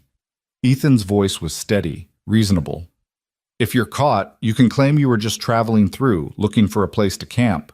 A woman alone on the trail. It's believable. And if they don't believe me, then I step in. Ethan met her eyes. I won't let anything happen to you, Clara. You have my word. It was foolish to trust him. Clara knew that. She'd known this man for barely 24 hours, had no reason to believe he'd keep his promises. No guarantee that he wasn't playing some deeper game. But when she looked at his face, at those steady blue eyes and the set of his jaw and the quiet determination in his expression, she found herself believing anyway. When do we leave? Tomorrow night. That gives us a full day to plan, to make sure McCaffrey's men aren't actively watching the ranch. Ethan turned to Miguel. I need you and Tom to take the cattle to the far pasture tomorrow. Make it look like we're focused on normal ranch work. Pete and James can ride the fence line, keep their eyes open for McCaffrey's scouts. And me? Luke's voice was frustrated. I just sit here and wait? You heal, Ethan said firmly. Because when this is over, when we've got the evidence we need and McCaffrey's been brought to justice, you're going to need your strength to rebuild your life. Both of you. Clara looked at her brother, at his thin face and bandaged shoulder and the anger burning in his eyes.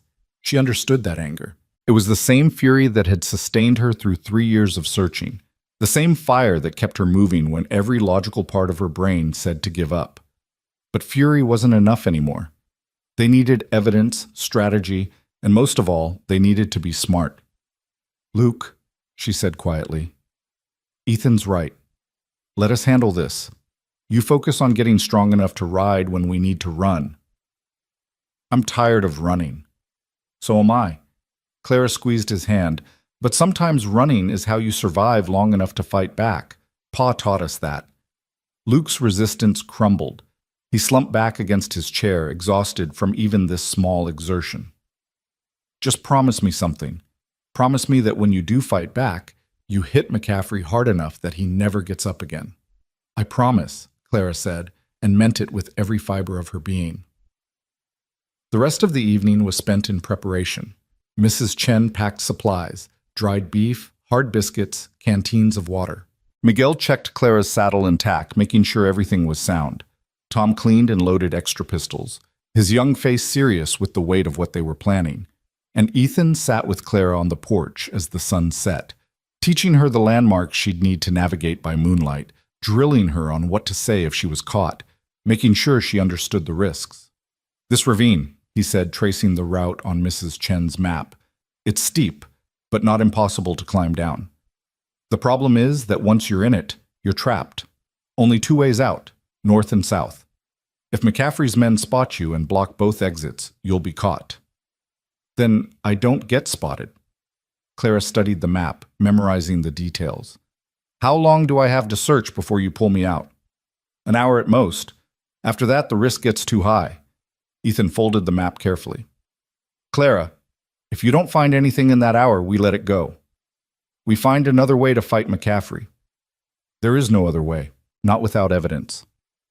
"Then we create evidence. We find other people Carver worked with, other crimes McCaffrey might have committed. There's always another way." His voice was gentle but firm.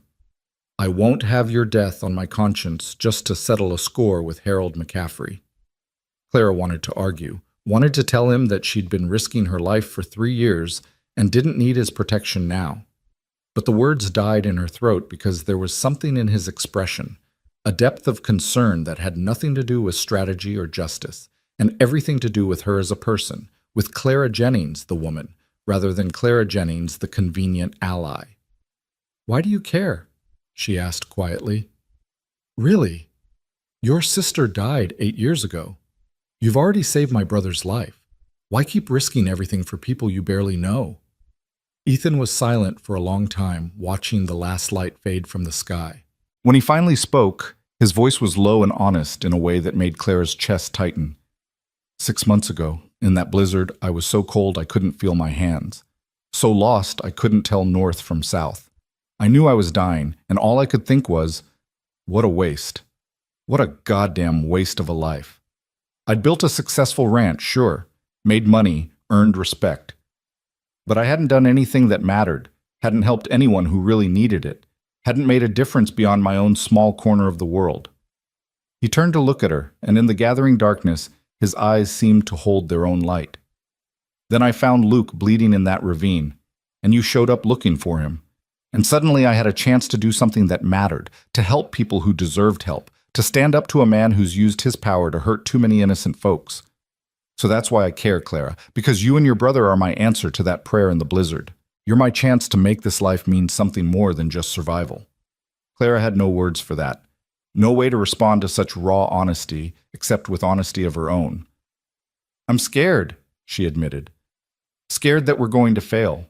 Scared that Luke's going to die, or I'm going to die, or you're going to die trying to help us.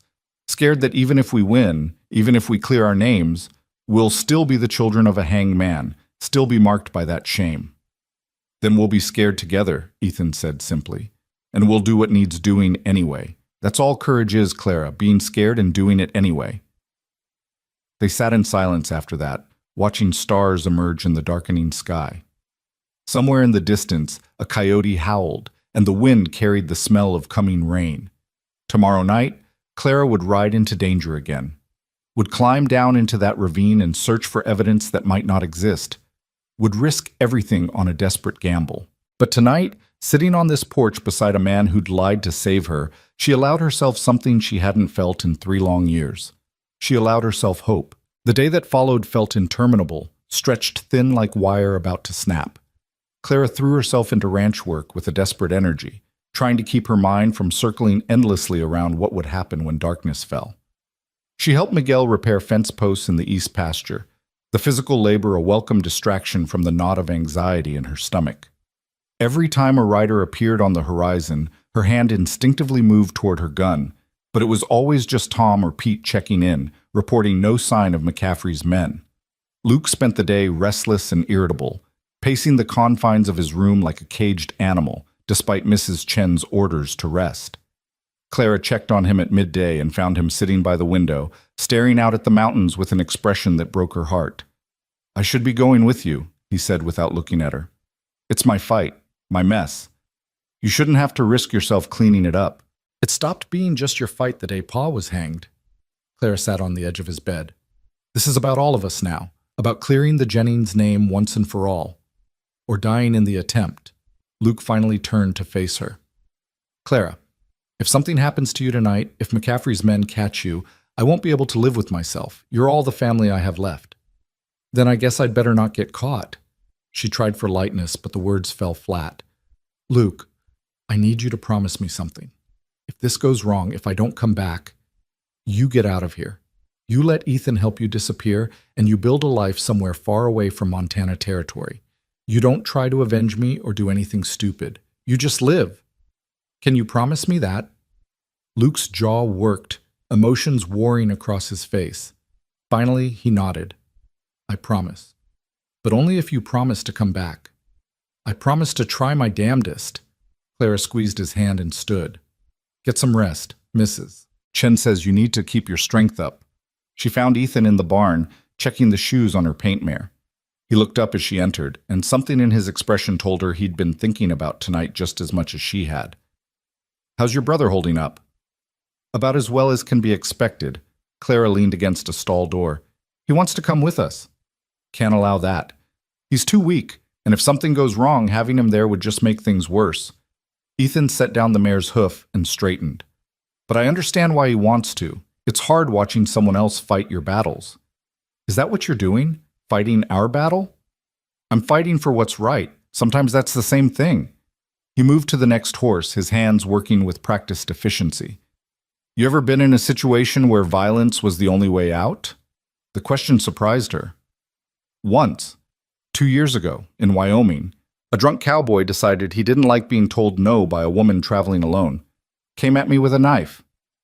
Clara's voice was steady, but the memory still carried teeth. "I shot him in the leg. He lived, but barely." "You carry that with you?" "Every day." She met his eyes. "But I carry being alive more. Sometimes survival means doing things that haunt you afterward. That's just the price." Ethan nodded slowly, something like understanding passing between them. "Tonight, if it comes to violence, and I pray to God it doesn't, you let me handle it. You focus on finding that evidence and getting out. Don't be a hero." "I stopped believing in heroes a long time ago." Clara pushed off from the stall door. "But I believe in justice, and I believe that sometimes you have to take it for yourself because nobody else will give it to you." They finished the barn work in silence, the afternoon sun slanting through gaps in the boards and painting everything in shades of gold. Clara found herself memorizing details. The smell of hay and horse, the sound of cattle in the distance, the solid presence of Ethan working beside her. If tonight went wrong, these might be the last peaceful moments she'd ever know. Supper was a subdued affair. Mrs. Chen had made stew again, but nobody seemed to have much appetite. Luke picked at his food. Miguel and Tom exchanged worried glances, and even Duke the dog seemed to sense the tension, lying by the door with his head on his paws and his ears alert. As the sun began its descent toward the western mountains, Ethan stood and addressed the table. "Miguel, Tom, I need you two to stay here tonight. If McCaffrey's men come sniffing around, I want someone to deal with them. Tell them I rode out to check the north pasture, won't be back until morning." "And if they don't believe us?" Tom asked. "Then you make them believe you. You're good at that." Ethan turned to Mrs. Chen.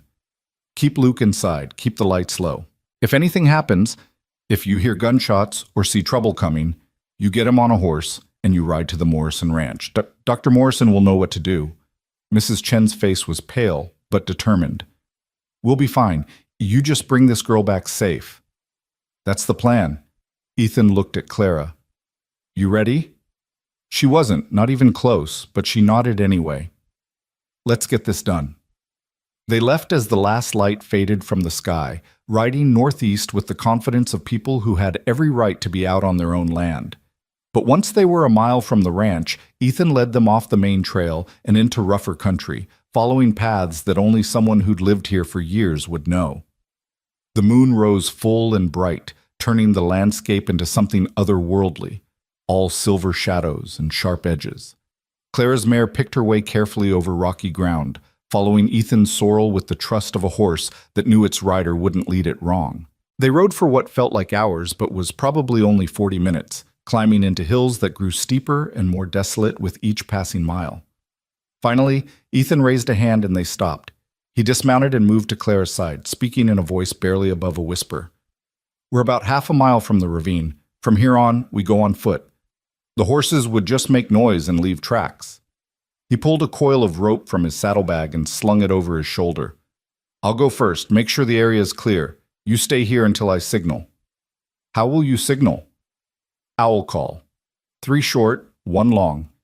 You hear that? You know it's safe to approach." He handed her a small lantern, the kind with shutters that could direct light in a narrow beam. "Keep this covered until you're down in the ravine. And Clara, if you hear anything that sounds like trouble, you leave. Don't wait for me. Don't try to help. You get back to these horses and you ride like hell for the ranch. Understood? I'm not leaving you behind." "You will if I tell you to." Ethan's voice was hard with command. "This only works if you trust me to know when we're beat. Can you do that?" Clara wanted to argue, wanted to tell him that she'd learned long ago not to trust anyone's judgment but her own. But there was something in his expression, a certainty that came from experience and hard-won wisdom, that made her nod. "Good." He checked his gun, then disappeared into the darkness with barely a sound. The waiting was agony. Clara stood with the horses, one hand on her mare's neck for comfort, listening to every snap of twig and rustle of wind. The night was alive with sounds that could be innocent or deadly. The hoot of a real owl, the distant yip of coyotes, the creak of pine branches swaying in the breeze. Minutes stretched like hours, and she found herself counting heartbeats just to have something to focus on. Then it came. 3 short owl calls followed by 1 long. The signal. Clara tied the horses to a sturdy pine and moved forward as quietly as she could, following the path Ethan had taken through rocks and scrub brush. Her eyes had adjusted to the moonlight now, and she could make out the terrain well enough to avoid major obstacles. The ravine appeared suddenly, a dark slash across the landscape, deeper and more treacherous than she'd imagined. Ethan was at the edge, the rope already secured around a boulder. He gestured for her to approach, then pointed down into the darkness. "There," he breathed, barely audible. "See that lightning-struck pine Mrs. Chen mentioned? The ravine runs about 50 yards south from there. Luke said he fell somewhere in that stretch." Clara peered over the edge and felt her stomach drop. The ravine was at least 30 feet deep, the bottom littered with rocks and dead brush. In the moonlight, it looked like the kind of place where broken bones happened easily and death came slow. "I'll lower you down on the rope," Ethan continued. "You'll have 1 hour to search. I'll keep watch up here, and if I see or hear anything suspicious, I'll pull the rope twice. That's your signal to climb back up immediately, whether you found anything or not. And if I can't climb fast enough, then I come down and we fight our way out together." He helped her into a makeshift harness he'd fashioned from the rope. "But it won't come to that. We're going to find what we need and get out clean." Clara wanted to believe him. She tested the harness, found it secure, and positioned herself at the edge of the ravine. "If something happens to me, nothing's going to happen to you." Ethan's voice was fierce with certainty. "I didn't save your brother just to lose his sister. Now stop talking and start climbing." The descent was harder than she'd expected. The rope bit into her hands even through her gloves, and the rock face was loose and crumbling, sending small avalanches of stones rattling to the bottom. Twice her foot slipped, and she swung free, heart hammering before finding purchase again. But Ethan controlled the rope with steady strength, lowering her in careful increments until her boots finally touched solid ground. She tugged the rope twice to signal she was down, then uncovered the lantern. The narrow beam of light revealed a landscape of shadows, boulders the size of cattle, twisted branches from long-dead trees, and everywhere rocks sharp enough to cut and hidden enough to trip over. Finding a saddlebag in this chaos seemed impossible. But Clara had learned long ago that impossible just meant difficult, and difficult was something she could handle. She started at the base of the lightning-struck pine and worked south methodically, using the lantern to search every crevice and shadow. The ravine smelled of old water and decay, and small animals skittered away from her light, mice or rats or something she didn't want to think about. 15 minutes passed. 20. The rocks all started to look the same, and doubt began creeping in. Maybe Carver had found the saddlebag. Maybe it had been washed away in spring runoff. Maybe Luke's memory of where he'd fallen was wrong, altered by blood loss and pain. Then, wedged between two boulders about 40 yards from where she'd started, she saw it, a corner of leather barely visible beneath a pile of dead brush. Clara's heart leaped. She scrambled over rocks, heedless of scraped knees and torn gloves, and pulled at the brush with frantic hands. The saddlebag came free with a shower of dirt and dead leaves, heavier than she expected. She opened it with shaking fingers and aimed the lantern inside. Papers. Dozens of them. Water-stained, but still legible. Employment records from McCaffrey's ranch showing Ned Carver working under a different name. A letter from McCaffrey himself, referring to our mutual friend who needs a fresh start. Bank receipts showing payments made to Carver over 2 years. And beneath it all, wrapped in oilcloth that had protected it from the worst of the weather, her father's pocket watch. Clara's vision blurred with tears. She pulled out the watch and opened it, seeing the inscription inside. To Thomas Jennings, for faithful service, 1865. Her father's name, his identity, proof that he'd been a real person worthy of honor before Ned Carver had killed that storekeeper and let Thomas Jennings hang for it. She clutched the watch to her chest for one brief moment, allowing herself to feel the grief she'd been holding back for 3 years. Then she shoved it and the papers back into the saddlebag, secured the flap, and started back toward the rope. She was halfway there when she heard it, the sound of horses above, multiple riders, and voices carrying in the night air. I'm telling you, I saw a light down in this ravine. Someone's down there. Clara's blood turned to ice. She doused the lantern immediately and pressed herself against the ravine wall, praying the shadows would hide her. Above, she could hear Ethan's voice, calm and unconcerned. Evening, gentlemen. Can I help you with something? Walker. The responding voice was hard with suspicion. One of McCaffrey's men, Clara was certain. What the hell are you doing out here in the middle of the night? Could ask you the same question. This is pretty far from McCaffrey's ranch to be riding patrol. We're tracking trespassers. Someone's been cutting fences, and we've got orders to investigate any suspicious activity. A pause. Like a man alone in the dark near the edge of a ravine. That seems pretty suspicious to me. Clara's mind raced. If they looked down and saw her, or worse, if they found the rope, she was caught. And if she was caught with the saddlebag full of evidence against McCaffrey, she'd likely disappear before morning. She needed to climb out now, while Ethan was distracting them, but moving would make noise. Above, Ethan was still talking, his voice easy and conversational. I'm checking on some cattle that wandered off this afternoon. Thought they might have fallen into this ravine. It's happened before, but I don't see any sign of them, so I was just about to head back. Alone? No hands with you? My hands are back at the ranch, doing the jobs I pay them for. I don't need help tracking a few lost cows. There was a long, tense silence. Clara slowly eased the saddlebag onto her back, securing the strap across her chest so her hands would be free for climbing. She found the rope in the darkness and gave it one gentle tug. Please, Ethan, understand, I need to come up now. The rope moved slightly, and she understood. He'd felt her signal, but he couldn't pull her up. Not with McCaffrey's men watching. She'd have to climb on her own. Clara began pulling herself up, hand over hand, moving as silently as possible. Her arms burned with the effort, and the saddlebag's weight made every movement harder. Below her, rocks she'd dislodged clattered down the ravine wall, and she froze, certain the sound would give her away. But above, Ethan's voice covered it. You boys hear that? Sounded like something moving down there. Could be the cattle after all. Or could be whoever was showing a light down there. One of the men dismounted, and Clara heard his boots approaching the ravine edge. I'm going to take a look. Be my guest, but I'd be careful if I were you. That edge is unstable. Wouldn't want you falling in. Ethan's tone was helpful, almost friendly, but Clara heard the warning beneath it. She climbed faster, ignoring the way the rope bit into her hands, ignoring the pain in her shoulders, and the fear screaming at her to just let go and drop back down into the shadows. 10 feet from the top, she risked a glance up and saw the silhouette of a man peering over the edge, so close she could hear his breathing. Then Ethan was there, right beside the man, positioning himself between the edge and the searcher in a way that seemed casual but effectively blocked his view of the rope. "See anything?" "Too dark to tell." The man stepped back, frustrated. "We'd need to come back in daylight to really search it properly." "Good idea. You do that." Settling in to watch, Clara hung on the rope, muscles screaming, unable to go up or down. She was trapped in the worst possible position, too exposed to weight, too visible to move.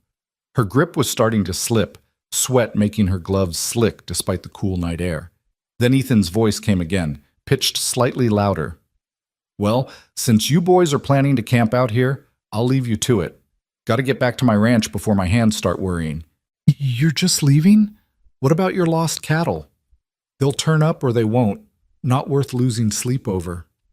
Clara heard him mount his horse, heard the creak of leather and the jingle of harness. "Have a good night, gentlemen. Try not to freeze. Gets cold up here in the small hours." He was leaving, actually leaving, and Clara was still hanging on the rope like a spider on a thread.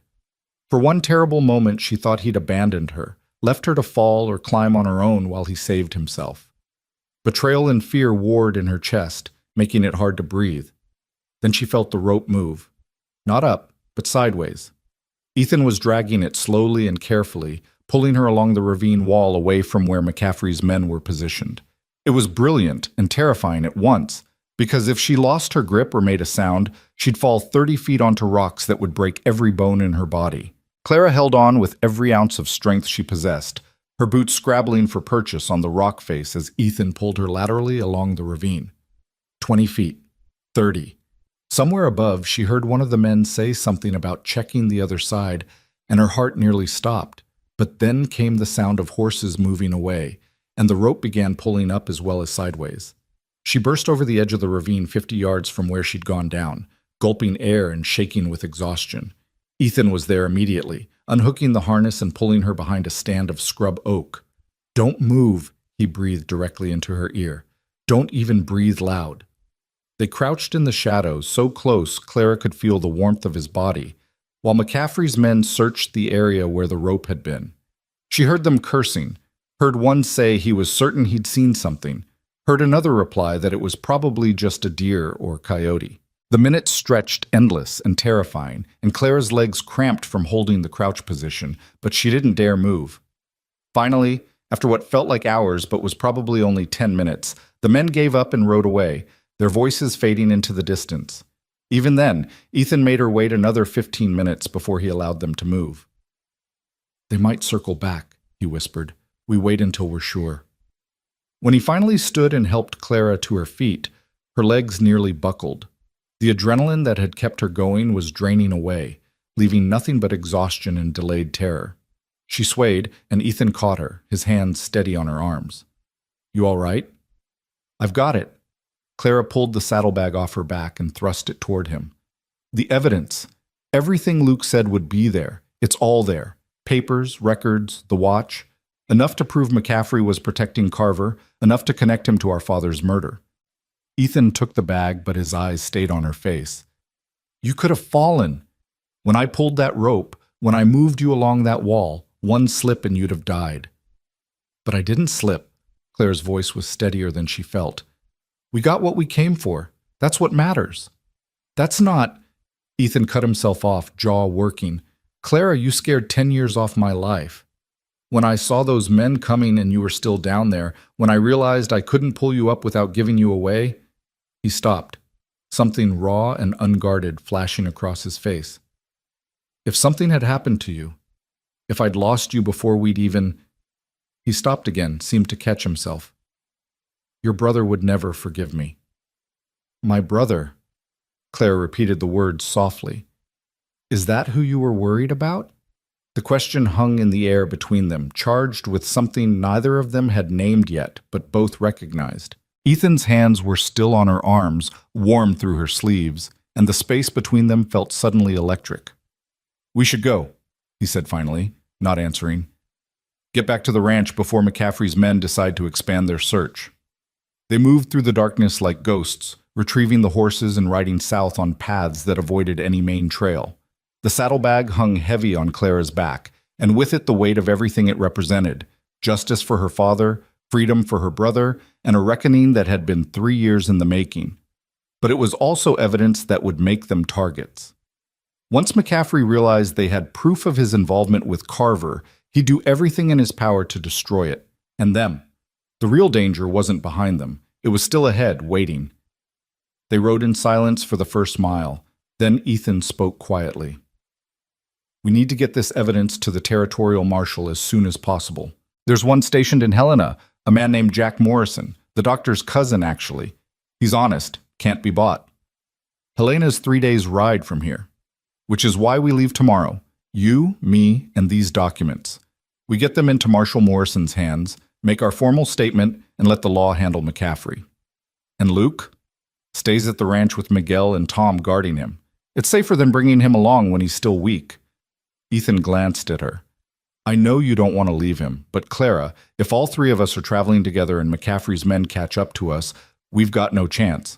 This way, at least he's safe at the ranch." Clara knew he was right, but the thought of leaving Luke again, even for a few days, made her chest tight. He's not going to like it. He'll understand, and Mrs. Chen will make sure he doesn't do anything stupid while we're gone. Ethan's voice softened. 3 days there, 1 day to file the charges and give statements, 3 days back. 1 week, and this is over. McCaffrey gets arrested, Luke gets pardoned, and you both get your lives back. It sounded too simple, too easy. But Clara let herself believe it anyway, because the alternative was acknowledging that they might fail, that justice might slip through their fingers one more time, and she couldn't carry that weight tonight. Not after what they'd just survived. The ranch appeared ahead, lights burning in the windows like a beacon. Clara had never been so glad to see any place in her life. They put the horses away quickly, and Ethan secured the saddlebag in his safe, a heavy iron box bolted to his bedroom floor, the kind that would take dynamite or a very determined thief to open. "No one but you and me knows the combination," he said, spinning the lock. "Not even Mrs. Chen. Tomorrow, we'll go through these papers properly, organize them, make copies if we can. But tonight, they're as safe as I can make them." Luke was still awake despite the late hour, pacing his room with barely controlled anxiety. When Clara walked in, he practically lunged at her. "Jesus Christ, Clara, I thought, when you weren't back by midnight, I thought—" He pulled her into a fierce hug despite his injured shoulder. "Don't ever do that to me again." "Can't promise that." Clara held him tight, feeling the rapid hammer of his heart against her chest. "But I can promise you this. We got the evidence.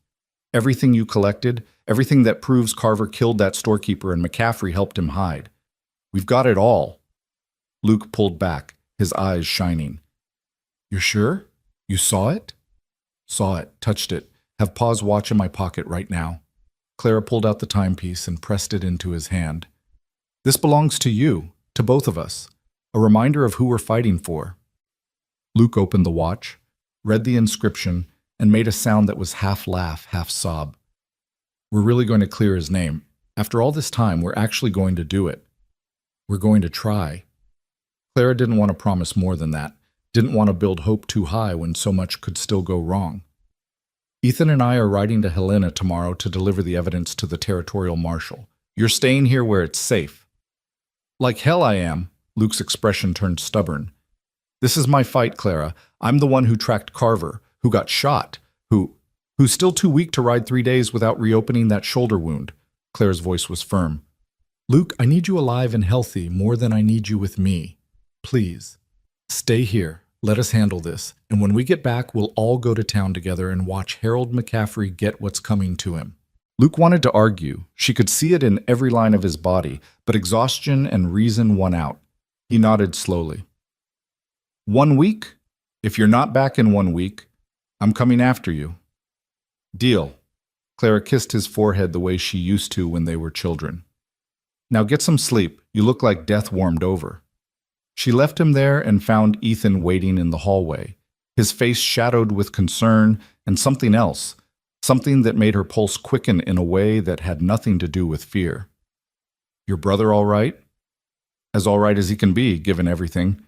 Clara leaned against the wall, suddenly aware of how close they were standing, how the narrow hallway forced an intimacy that felt both dangerous and necessary. Thank you. For tonight, for all of it. You saved my life out there. You saved your own life by holding on. Ethan's voice was quiet, intense. I've seen grown men panic and fall in situations less frightening than that. But you just kept climbing, kept fighting. That kind of courage. He stopped, seemed to search for words. That's rare, Clara. Rare and worth protecting. The air between them felt charged, electric with all the things they weren't saying. Clara found herself noticing details she'd been too busy to see before. The way a lock of his hair fell over his forehead, the shadow of stubble on his jaw, the way his eyes reflected the lamplight like still water. I should get some sleep, she said, not moving. Long ride tomorrow. You should, Ethan agreed, also not moving. We'll need to leave by dawn if we want to make good time. Neither of them moved.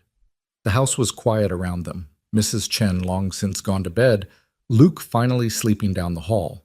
It would be so easy to close the distance between them, to let exhaustion and relief and something deeper drive her into his arms. So easy, and so incredibly foolish when everything was still uncertain, still dangerous. Clara pushed off from the wall, breaking the moment before it could become something she couldn't take back. Good night, Ethan, and thank you for everything. Good night, Clara. His voice held notes of regret and something else she couldn't quite name. Sleep well? She escaped to her small room and closed the door, leaning against it with her heart racing. This wasn't the time for whatever was growing between them. There'd be time later, after justice was served and danger had passed.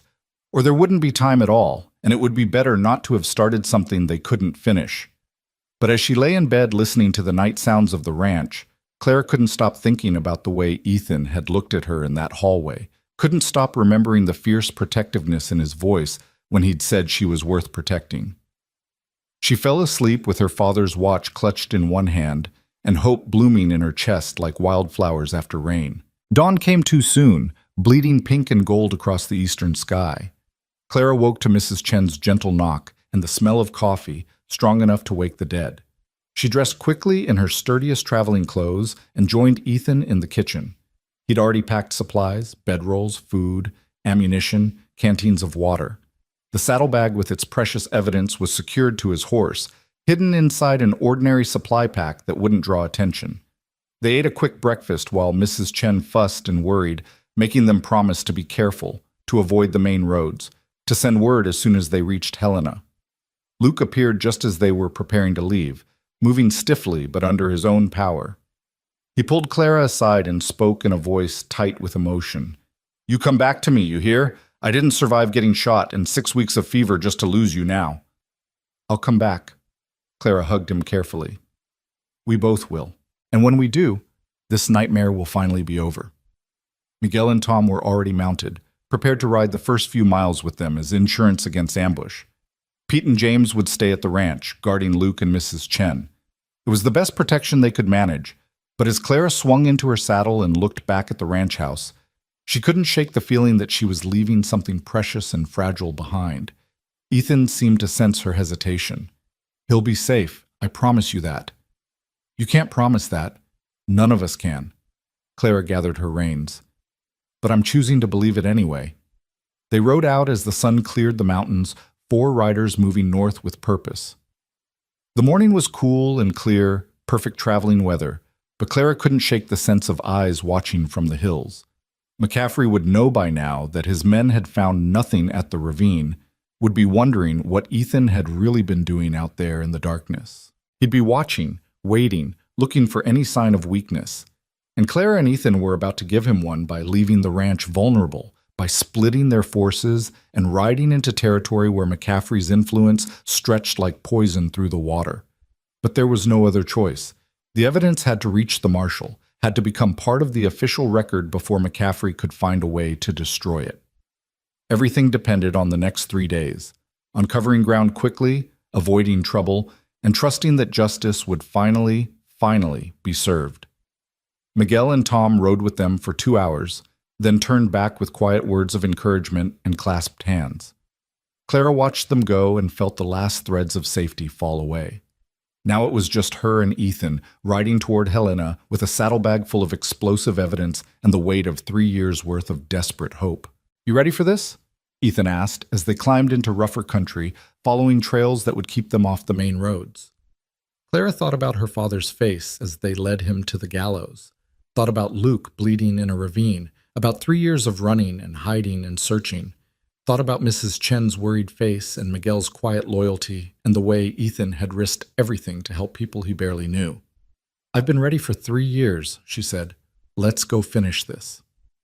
They rode into the mountains as the sun climbed higher, two figures against the vast Montana landscape, carrying justice in a leather bag and prayer in their hearts. Behind them, the ranch held its breath and waited. Ahead, Helena beckoned with the promise of law and order and the reckoning that Harold McCaffrey had escaped for far too long. The storm was coming. Clara could feel it in her bones, in the way the wind shifted and the clouds built over the peaks. But this time, she wasn't running from it. This time, she was riding straight toward the lightning, daring it to strike. And if it did, she'd make damn sure she took Harold McCaffrey down with her. The first day of riding passed in tense silence, broken only by necessary communication about the trail ahead or brief stops to water the horses. They climbed higher into mountain country, where pine forests grew thick and the air turned thin and cold despite the summer season. Ethan led them along paths that seemed more animal track than human road, winding through valleys where creeks ran crystal clear and meadows bloomed with wildflowers that would be gone by September. Clara found herself watching him as they rode, noting the way he constantly scanned their surroundings, the way his hand never strayed far from his rifle, the careful attention he paid to covering their tracks whenever they crossed soft ground. This was a man who'd survived on the frontier not through luck, but through skill and constant vigilance, and she felt safer with him than she had with anyone since her father died. They made camp that evening in a canyon sheltered from wind and hidden from any casual observer. Ethan refused to light a fire despite the cold that crept in with sunset, and they ate a cold supper of dried beef and hard biscuits while the stars emerged overhead in their thousands. "You think McCaffrey knows we left the ranch?" Clara asked quietly, her voice barely carrying across the small space between their bedrolls. "He knows. Question is whether he knows why." Ethan was checking his guns, a ritual Clara had seen him perform every night. If he thinks we're just traveling for supplies or business, he might leave us alone. But if he suspects we've got evidence against him, he'll do everything in his power to stop us from reaching Helena. How would he know? Nobody saw us at that ravine except his men, and they didn't see me. They saw me acting suspicious. They probably found the rope marks on that boulder by now, figured out someone went down into that ravine. It won't take much for McCaffrey to put the pieces together. My unexplained presence, your brother's connection to Carver, the timing of our sudden departure. Ethan set his pistol aside and looked at her directly. "We have to assume he knows, Clara, or will know soon enough. And once he does, he'll send men after us." The thought should have terrified her, but instead Clara felt a strange calm settle over her shoulders. Let them come. We've got right on our side, and evidence that will put McCaffrey away for a long time. That's worth fighting for. Fighting, yes. Dying for, no. Ethan's voice was firm. If it comes to a choice between delivering this evidence and keeping you alive, I choose you. Every time. Clara's breath caught. That's not your choice to make. The hell it isn't. You think I risked everything to help your brother just so I could watch you throw your life away for justice? Justice means nothing if good people die pursuing it. He leaned forward, intensity radiating from him. I meant what I said that first night. You and Luke are my answered prayer, my reason for surviving that blizzard, and I'll be damned if I let Harold McCaffrey take that away from me. The raw honesty in his words left Clara speechless. She'd spent 3 years learning not to depend on anyone, not to trust in promises or protection. But here was this man, this rancher who owed her nothing, declaring that her life mattered more than justice, more than evidence, more than anything. Why? The word came out barely above a whisper. Why do we matter so much to you? Ethan was quiet for a long time, his eyes distant with memory. I told you about my sister Sarah. What I didn't tell you was that she wrote me a letter before she died. Took 3 months to reach me because she didn't know where I was, and by the time I got it, she'd been dead for 2. His jaw tightened. She asked me why I never came looking for her, why I let her face that false accusation alone, why I chose my pride and my ranch over my own blood. You couldn't have known. I could have tried, could have made the effort to stay in touch, to be the kind of brother who'd notice when she went silent. Ethan's hands clenched into fists. So when Luke showed up bleeding and desperate, when you walked into town with that same haunted look Sarah had in her last photograph, I saw my chance to do what I should have done years ago. To stand with family when they needed it most, even if that family wasn't technically mine. Claire's eyes stung with unshed tears. We're not your responsibility, Ethan. We're not your redemption either. Maybe not. But you're my choice, and that's enough. He settled back against his saddle, his voice gentling. Now get some sleep. We've got another hard day tomorrow, and I need you sharp. Clara lay back on her bedroll, staring up at the river of stars overhead. The Milky Way stretched across the sky like a promise written in light, and somewhere out there, her father's spirit might be watching, might be proud that his children had finally found an ally worth trusting. She drifted off, thinking about Ethan's words, about being someone's answered prayer. And for the first time in 3 years, she slept without nightmares. The second day dawned cold and gray, with clouds building over the mountains and the smell of rain on the wind. They broke camp quickly and pushed north at a steady pace, making good time across terrain that grew progressively rougher. By midday, they'd covered nearly 20 miles, and Ethan declared they were making better progress than he'd hoped.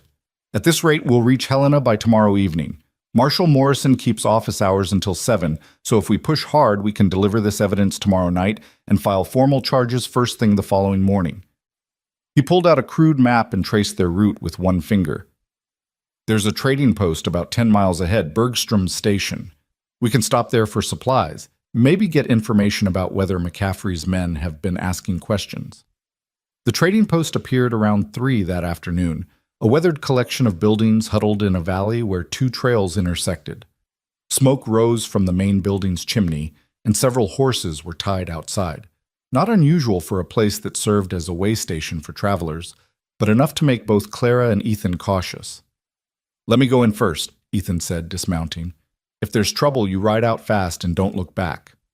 Not a chance. Clara swung down from her mare. We're in this together, remember? Ethan looked like he wanted to argue, but a faint smile touched his mouth instead. Stubborn woman. You have no idea. They entered the trading post side by side, hands near their weapons but not touching them. The interior was dim and smelled of tobacco smoke and old leather, with shelves stocked haphazardly with goods ranging from ammunition to flour to axes. A heavy-set man with a gray beard stood behind a rough wooden counter, and 3 other men lounged near a pot-bellied stove. Travelers by the look of them, rough and trail-worn, but not immediately threatening. Help you folks? The proprietor's voice was neutral, giving nothing away. Need some coffee and hardtack if you've got it, Ethan said easily. Maybe some information about the trail north. We're heading to Helena. Helena's 2 days north, but you probably know that. The man pulled out coffee beans and began measuring them into a cloth sack. Trail's been quiet lately, no trouble to speak of. One of the men by the stove spoke up, his voice carrying an edge Clara didn't like. You folks coming from Blackwater Creek way? Every instinct Clara possessed screamed danger, but she kept her expression neutral. Near there. Got a ranch west of town. Funny. The man stood and Clara saw he was tall and lean, with the predatory look of someone who'd spent time on the wrong side of the law. We heard tell of a rancher from that area who's been harboring fugitives. Fella named Walker. You wouldn't happen to know him, would you? Ethan's posture didn't change, but Clara felt the tension rolling off him in waves. I'm Walker, and I don't harbor fugitives. I employ ranch hands who've had some hard luck but are trying to make an honest living. There a problem with that? Depends on what you call hard luck. A second man stood, and Clara realized with sinking dread that these weren't random travelers. They were McCaffrey's men, positioned here to watch for exactly what was happening right now. We heard you've been keeping company with Luke Jennings. That's the name of a man wanted for horse theft. Luke Jennings worked for me briefly, recovered from an injury at my ranch, and moved on. Ethan's voice stayed level, but his hand drifted slightly closer to his gun. I run a clean operation, hire who I please, and don't answer to gossip and speculation. That's real interesting. The third man stood now, and Clara saw with a jolt that he was wearing a deputy's badge, probably one of the men Rutherford had deputized at McCaffrey's request. Because we've got orders to search anyone traveling from that area, making sure stolen property isn't being transported across territorial lines. Clara's heart hammered, but she forced herself to stay calm. The evidence was hidden in Ethan's saddlebag, concealed inside ordinary supplies. As long as they didn't search too thoroughly, as long as they didn't know what they were looking for, the papers might stay hidden. Search away, Ethan said with calculated indifference. But you'll need to show me proper authorization.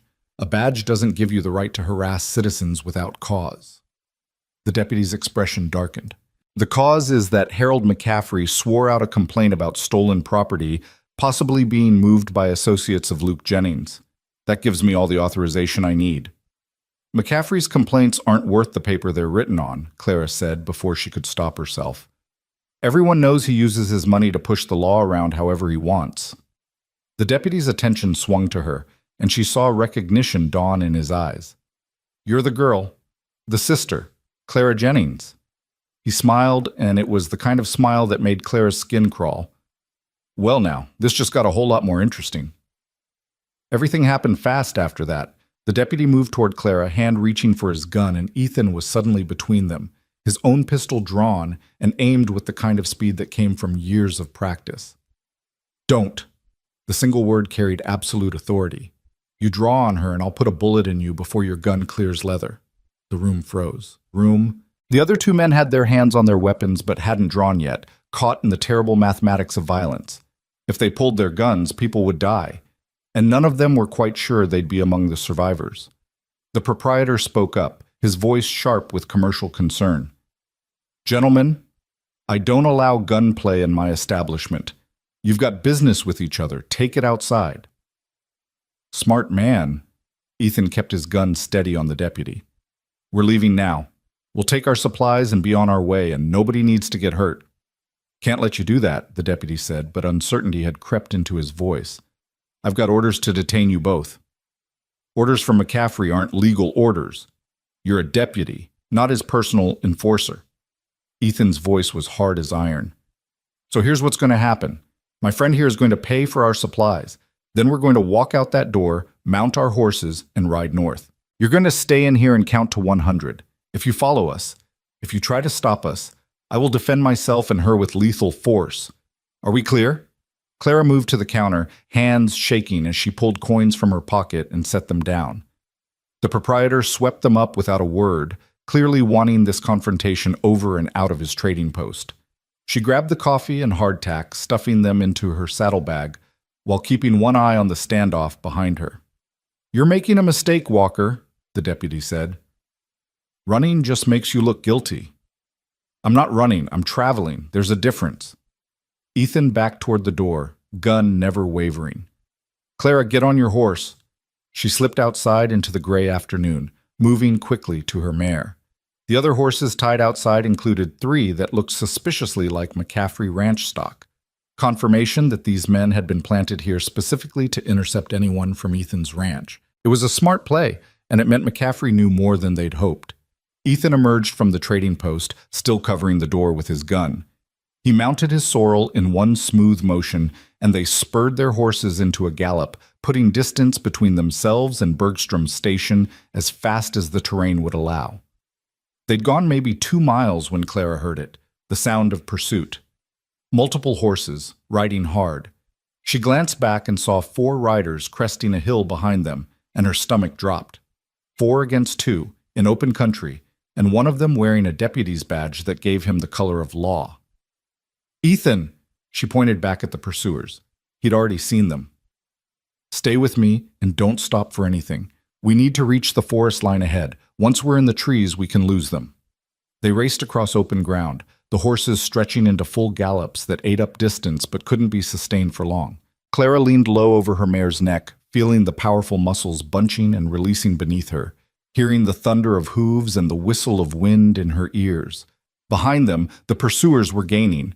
Their horses were fresher, their riders lighter without heavy saddlebags. The tree line was still a quarter-mile ahead when Clara heard the sharp crack of a rifle shot. The bullet whined past her ear, so close she felt the displacement of air, and terror spiked through her veins like lightning. They were shooting to kill. Another shot. Another miss. But the next one might not miss. Clara pulled her own pistol, twisted in the saddle, and fired back without really aiming, just enough to make the pursuers think twice about getting too close. The motion threw off her balance, and her mare stumbled slightly, losing precious ground. "Clara!" Ethan had seen the stumble. He wheeled his sorrel around, riding back toward her even as the pursuers closed the distance. "No! Keep going!" Clara righted herself, urged her mare forward. "Don't stop for me!" But Ethan wasn't listening. He positioned his horse between Clara and the pursuers, his rifle coming up with deadly intent.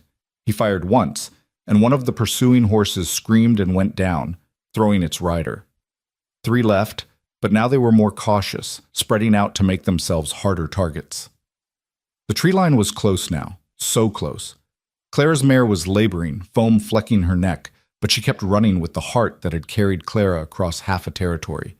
Just another 100 yards. 50. 25.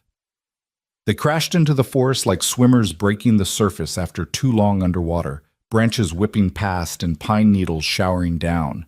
Ethan led them through the trees at a pace that was reckless, bordering on suicidal, trusting his horse to find footing on ground scattered with roots and fallen logs.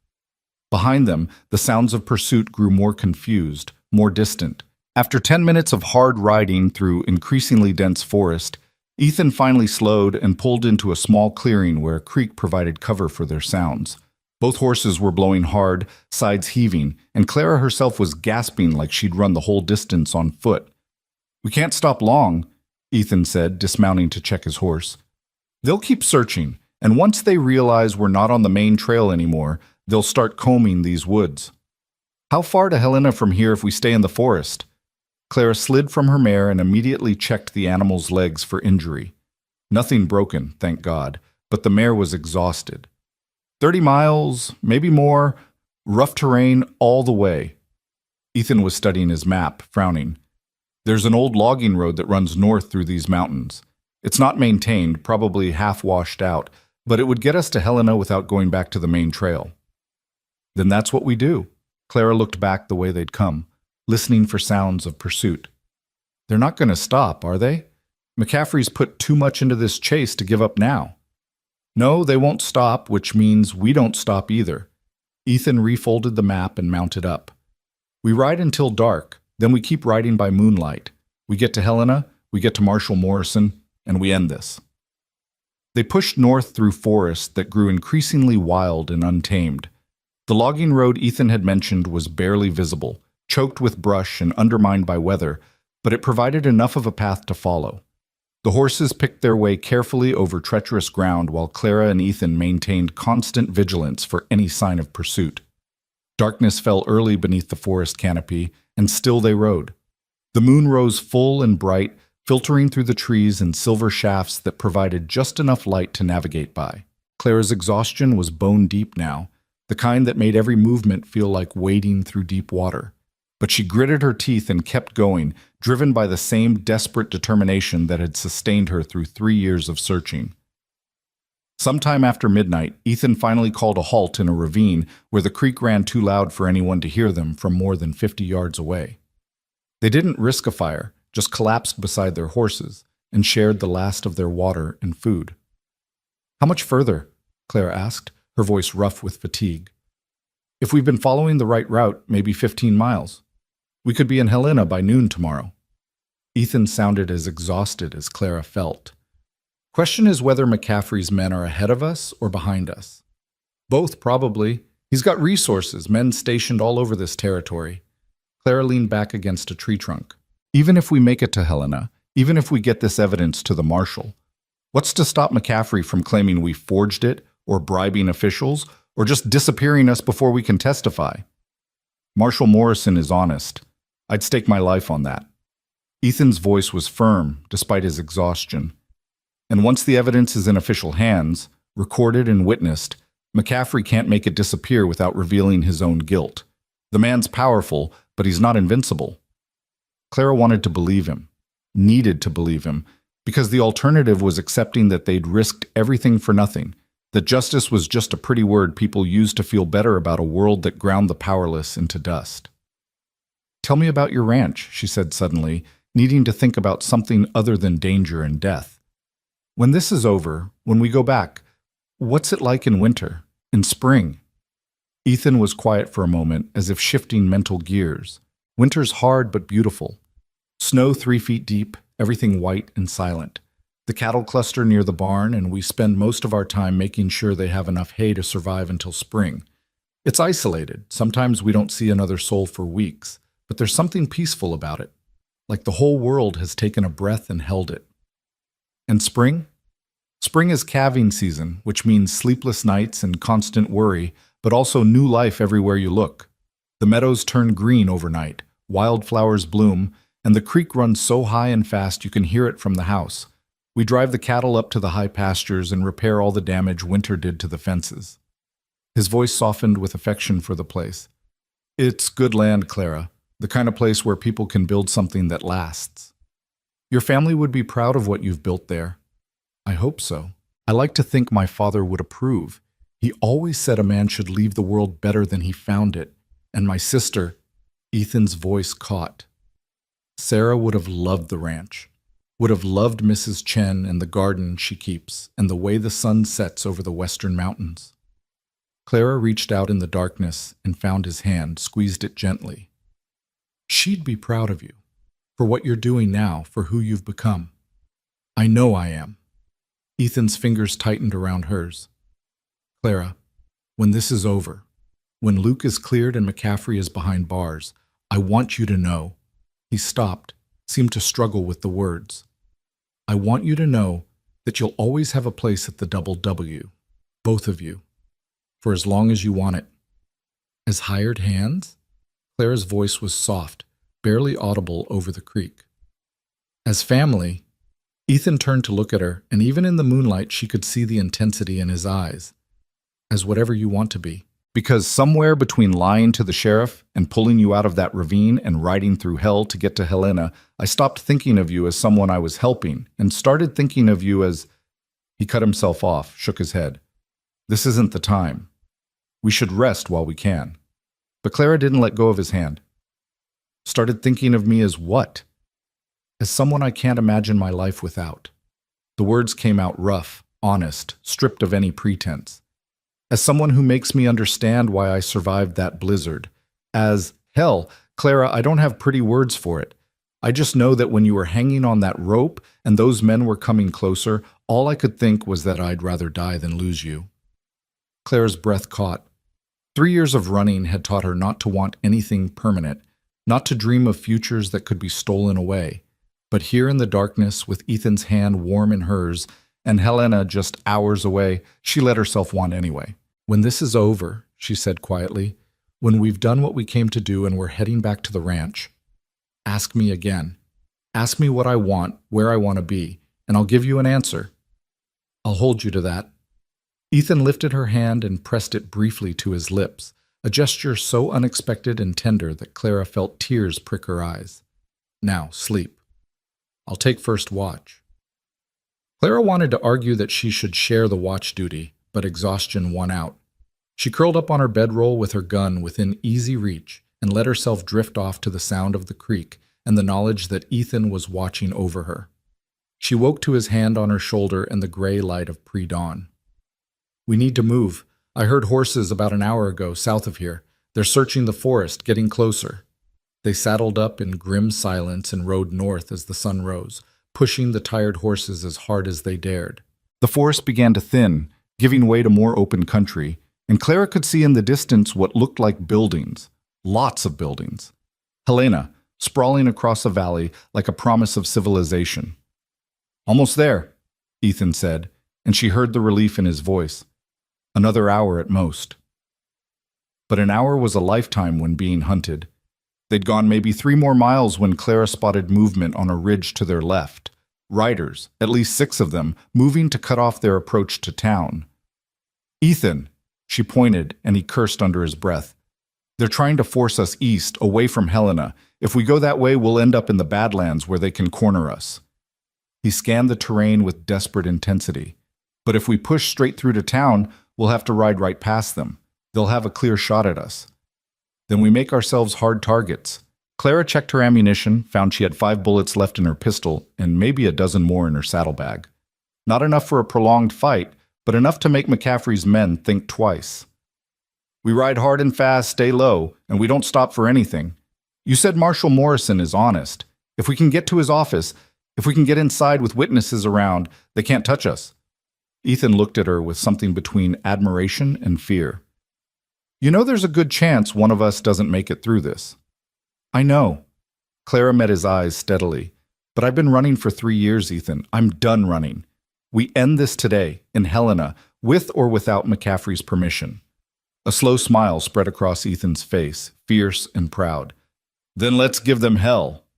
They spurred their horses into a gallop, heading straight for town and the riders trying to block their path. The men on the ridge saw them coming and started down the slope, rifles coming up. But Clara and Ethan had momentum and desperation on their side. The first shots cracked out, bullets kicking up dirt around the horses' hooves. Clara fired back, saw one of the riders jerk and fall from his saddle. Ethan's rifle barked twice, and another man went down. But there were still 4 of them, and they were spreading out to create a crossfire that would be impossible to ride through. Helena was so close now, close enough that Clara could see people on the street stopping to stare at the gunfight, unfolding at the edge of town. She saw men running for the sheriff's office, saw others diving for cover, saw the whole town mobilizing in response to violence. One of McCaffrey's men got close enough that Clara could see his face, the deputy from the trading post, his expression twisted with rage and determination. He aimed his pistol directly at her, and time seemed to slow down. She saw his finger tighten on the trigger, saw the hammer start to fall, and knew with absolute certainty that this bullet wouldn't miss. Then Ethan was there, his horse slamming into the deputy's mount hard enough to send both animals staggering. The deputy's shot went wild, and Ethan's return fire didn't. The deputy fell backward off his horse and lay still, but the collision had cost them. Ethan's sorrel was limping now, favoring its left foreleg, and the remaining 3 pursuers were closing in from behind. Clara wheeled her mare around, putting herself between the pursuers and Ethan, and fired her last 3 bullets in rapid succession. She didn't know if she hit anyone, didn't have time to check, because suddenly there were new riders coming from town, men wearing official badges, real lawmen responding to the gunfight. "Federal Marshal!" a voice boomed across the open ground. "Drop your weapons, all of you!" The pursuing riders pulled up short, looking uncertain. The man who'd shouted was tall and gray-haired with a marshal's star pinned prominently to his vest, and a rifle pointed with unmistakable authority at McCaffrey's men. "These people are federal witnesses under my protection," the marshal continued, his voice carrying like thunder. "You fire another shot, and I'll see you hanged for attempted murder. Now drop your goddamn guns and get on the ground!" For one terrible moment, Clara thought McCaffrey's men would keep fighting, would decide that killing her and Ethan was worth dying for. But then, one by one, they lowered their weapons and dismounted, hands raised. Clara's mare staggered to a stop just inside the town limits, and she slid from the saddle more falling than dismounting. Ethan was beside her immediately, his hand steadying her even though he looked ready to collapse himself. The gray-haired marshal approached, his expression a mixture of concern and professional assessment. "You folks want to tell me what the hell that was about? And why Harold McCaffrey's men just tried to gun you down in broad daylight outside my town?" Ethan pulled the saddlebag from his injured horse and thrust it toward the marshal. "Because this bag contains evidence proving McCaffrey conspired with a known murderer named Ned Carver, evidence that will clear an innocent man's name and put McCaffrey in prison where he belongs." He swayed slightly, exhausted beyond measure. "I'm Ethan Walker. This is Clara Jennings, and we're here to file formal charges against Harold McCaffrey for conspiracy to commit murder, obstruction of justice, and attempted murder of federal witnesses." The marshal took the bag, his experienced eyes missing nothing, not the bullet holes in their clothes, not the blood on Ethan's sleeve from a graze Clara hadn't even noticed, not the bone-deep exhaustion that had both of them barely standing. "Morrison," he said, introducing himself. "Jack Morrison, Territorial Marshal. And if half of what you're saying is true, we've got a lot to discuss. He turned to his deputies. Get these people to my office. Get them water and food and a doctor if they need one. And somebody arrest those men. Attempted murder of federal witnesses, just like Mr. Walker said. As McCaffrey's men were being restrained and disarmed, as Clara and Ethan were being ushered into the relative safety of Helena's streets, Clara felt something inside her chest finally release. They'd made it. Against all odds, against McCaffrey's money and influence and hired guns, they'd made it to Helena with the evidence intact. Justice, that elusive dream she'd been chasing for 3 years, was finally within reach. And when she looked at Ethan, battered and bleeding and still standing beside her, she saw in his eyes the same fierce triumph, the same stubborn refusal to surrender that had carried them both through hell and out the other side. "We did it," she said, and her voice cracked with emotion. "Ethan, we actually did it." "We did it," he agreed and pulled her into an embrace that felt like coming home. "Now let's finish it." Marshal Morrison's office was a solid building of stone and timber that spoke of permanence and authority, exactly the kind of place Clara had dreamed of reaching for 3 desperate years. Inside, the marshal spread the contents of the saddlebag across his desk with the careful attention of a man who understood that evidence could mean the difference between justice and tragedy. He examined each document in silence. The employment records showing Ned Carver working under an assumed name, the letter from McCaffrey arranging Carver's fresh start, the bank receipts proving regular payments, and finally, Thomas Jennings's pocket watch with its damning inscription. When he looked up, his expression was grave. "This is substantial, more than substantial. This is enough to bring formal charges against Harold McCaffrey for harboring a known fugitive and conspiracy after the fact." Morrison set down the watch carefully. "But I need to understand the full story. From the beginning." So Clara told it. She spoke of her father's hanging for a murder he didn't commit, of Luke's desperate flight and 3 years searching for him, of Ethan finding her brother bleeding in that ravine with evidence that could finally clear the Jennings name. Ethan filled in details about McCaffrey's attempts to intimidate them, the warrant used to search his ranch, the men planted at Bergstrom Station to intercept anyone traveling to Helena. Morrison listened without interrupting, taking notes in a careful hand. When they finished, he leaned back in his chair and studied them both with the assessing gaze of someone who'd heard countless stories and learned to separate truth from fabrication. "Miss Jennings, your father was hanged in Nebraska Territory 3 years ago. That's outside my jurisdiction." He held up a hand as Clara's heart sank.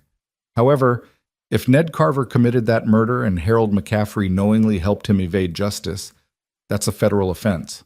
Interstate flight from justice, conspiracy, and given that Carver is now dead in what you believe was an intentional fire, we might be looking at murder charges as well." "Can you arrest McCaffrey?" Ethan asked, "before he finds out we're here and tries to flee or destroy more evidence?" "I can and I will, but I need to do this right, by the book, so it sticks." Morrison stood and moved to his door, calling for his deputies. "I'm going to send riders to Blackwater Creek right now, one to arrest McCaffrey, another to bring your brother here safely to give his testimony. Meanwhile, you two are going to write out formal statements, every detail, every date you can remember, every witness who can corroborate your story." Over the next hours, Clara wrote until her hand cramped and her eyes burned with fatigue. She documented everything from the night her father was arrested to the moment they'd ridden into Helena under gunfire. Ethan did the same at an adjacent desk, their accounts separate but corroborating, building a case that would be nearly impossible to dismiss. By evening, Morrison had assembled a formidable packet of evidence and testimony. He stood before them with satisfaction evident in his weathered face. "This is good work, solid work. When Judge Anderson sees this, there won't be any question about issuing arrest warrants." "How long before McCaffrey's in custody?" Clara asked. "My men left for Blackwater Creek 4 hours ago. It's a hard day's ride, so figure they'll arrive around midnight, make the arrest, and be back here by tomorrow evening." Morrison's expression turned sympathetic. "I know waiting is hard, but we need to let the law work the way it's supposed to. No vigilante justice, no taking matters into your own hands. Can you promise me that?" "We promise," Ethan said, and Clara nodded her agreement, even though every instinct screamed at her to ride back to Blackwater Creek herself and watch McCaffrey get what he deserved. Morrison arranged rooms for them at Helena's best hotel, the Territorial House, with his own deputies stationed outside as protection. Clara found herself in a room with an actual bed, clean sheets, and a copper bathtub that felt like unimaginable luxury. She soaked away days of trail dust and fear, letting hot water work out the knots in her shoulders and back. When she emerged, wrapped in a borrowed robe with her hair hanging wet down her back, she found Ethan waiting in the hallway. He'd cleaned up too, shaved and changed into fresh clothes that made him look less like a hunted man and more like the successful rancher he actually was. But exhaustion still shadowed his eyes, and the bandage on his arm where a bullet had grazed him showed white against his sleeve. "Can't sleep?" he asked. "Can't stop thinking about Luke, about what's happening at the ranch while we're here safe in Helena." Clara wrapped her arms around herself. What if McCaffrey sent men there? What if he's trying to kill Luke before the marshal's riders arrive? Miguel and Tom won't let anything happen to him, and Mrs. Chen would fight off an army if she had to. Ethan smiled slightly. "Your brother's safer than we were on that ride here. Trust in that." Trust. Clara tested the word like it was something foreign. "I've spent 3 years learning not to trust anything or anyone. And now you're asking me to trust that justice will actually happen, that McCaffrey will actually pay for what he's done. I'm asking you to trust that you've done everything you can, that the evidence we brought is enough, that sometimes, Clara, the good guys actually win." Ethan moved closer, close enough that she could feel the warmth radiating from him. "And I'm asking you to trust me when I say I won't let McCaffrey hurt you or your brother. Not now, not ever." Clara looked up at him, at this man who'd lied to a sheriff for a stranger, who'd hidden her fugitive brother for 6 weeks, who'd ridden through hell to help her deliver evidence that wasn't even his burden to carry. She thought about the question he'd asked her in that forest clearing. What did she want? Where did she want to be? Ethan. His name came out soft, almost tentative. "When you asked me what I wanted after this was over, you said to ask you again when we got back to the ranch." His voice was equally soft. "When everything was settled and safe. I don't want to wait that long." Clara reached up and touched his face, feeling the roughness of newly shaved skin and the warmth of living flesh. "I've spent 3 years waiting for justice, waiting for Luke, waiting for some sign that life could be more than just survival. I'm tired of waiting." Ethan's hand came up to cover hers, pressing her palm against his cheek. "Clara, you've been through hell. You're exhausted, running on nothing but determination and coffee. Maybe you should—" "Don't tell me what I should do." But there was no anger in her voice, just fierce certainty. "I'm telling you what I want. I want to stop running. I want to build something that lasts. I want—" She took a breath, let herself say what she'd been afraid to even think. "I want what you offered me. A place at the Double W. A home. A future that doesn't involve looking over my shoulder waiting for the next disaster." "And what about me?" Ethan's voice was rough with emotion. "Where do I fit in this future you're imagining?" "Right in the center of it." Claire's other hand came up to frame his face, pulling him down until their foreheads touched. "If you'll have me. If you meant what you said about not being able to imagine your life without me." "I meant every word." Ethan's arms went around her waist, pulling her close. "Claire Jennings, you rode into my life like a summer storm and turned everything upside down. You're brave and stubborn and fierce, and somewhere between lying to that sheriff and pulling you out of that ravine, I fell completely in love with you." The words hung in the air between them, huge and terrifying, and absolutely right. Clara felt tears slip down her cheeks, not from sadness, but from the overwhelming relief of finally, finding something good in a world that had taken so much from her. "I love you too," she whispered. "I think I started falling that first day, when you stepped forward and lied for me when you had no reason to. When you showed me that good men still existed in the world." Ethan kissed her then, soft and sweet and full of promise. It wasn't the desperate kiss of people who thought they might die tomorrow.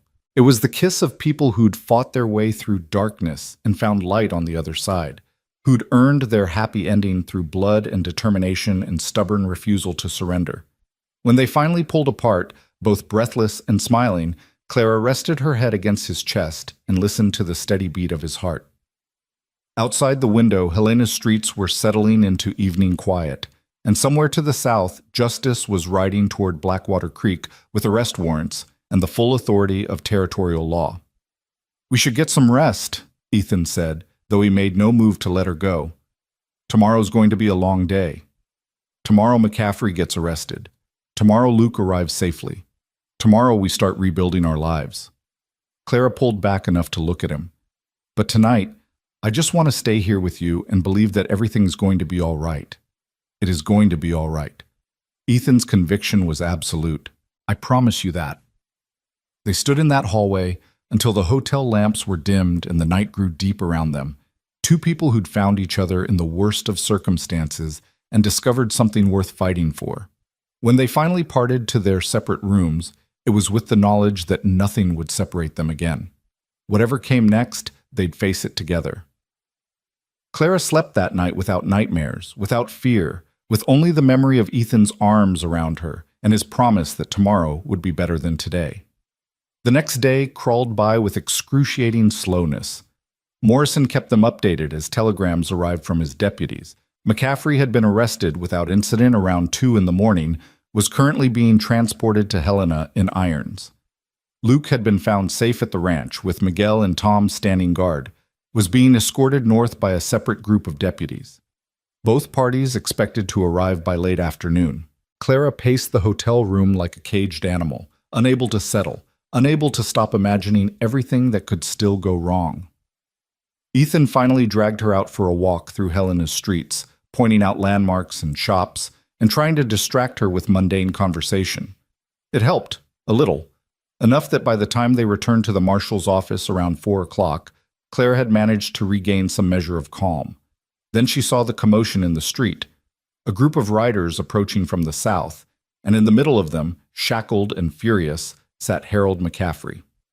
The rancher had lost all his polished veneer. His expensive clothes were rumpled and dusty. His face was bruised where he'd apparently resisted arrest, and his eyes burned with a hatred so intense it was almost physical.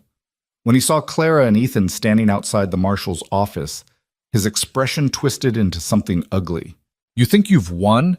he shouted as the deputies dismounted and prepared to escort him inside. "You think this changes anything? I've got lawyers, judges in my pocket, influence you can't even imagine. I'll be out before sunset and you'll be silent." Marshal Morrison's voice cut across McCaffrey's tirade like a whip. "Or I'll have you gagged. Your choice." McCaffrey subsided into sullen silence as he was marched into the building, but his eyes promised violence and vengeance. Clara felt a chill run down her spine despite the warm afternoon sun. Even in chains, even facing justice, the man was dangerous. "Don't let him rattle you," Ethan said quietly. "He's got nothing now but empty threats. The evidence is solid, the charges are filed, and his influence doesn't extend to territorial courts." Clara wanted to believe him, but 3 years of disappointment had taught her to expect the worst. She'd seen powerful men escape justice before, had watched her father hang while his real killer walked free. She wouldn't believe McCaffrey was truly beaten until she saw him sentenced and locked away where he couldn't hurt anyone else.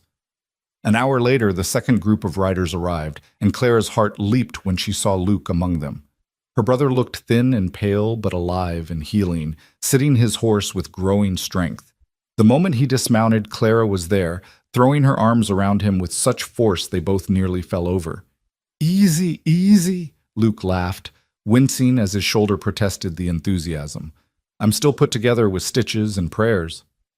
"You're here. You're safe." Clara pulled back to look at him properly. "God, Luke, I was so worried."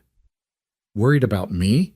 I'm not the one who rode into a gunfight and barely made it to Helena alive." Luke's eyes were wet as he looked between Clara and Ethan. "Miguel told me everything. What you did, what you risked. Clara, you could have died." "But I didn't. We didn't." Clara grabbed his hand. "And now McCaffrey's under arrest and we've got enough evidence to clear your name and Pa's name and finally end this nightmare." Luke's expression shifted to something fierce and hungry. "He's here? McCaffrey's actually here?" Inside with Marshal Morrison.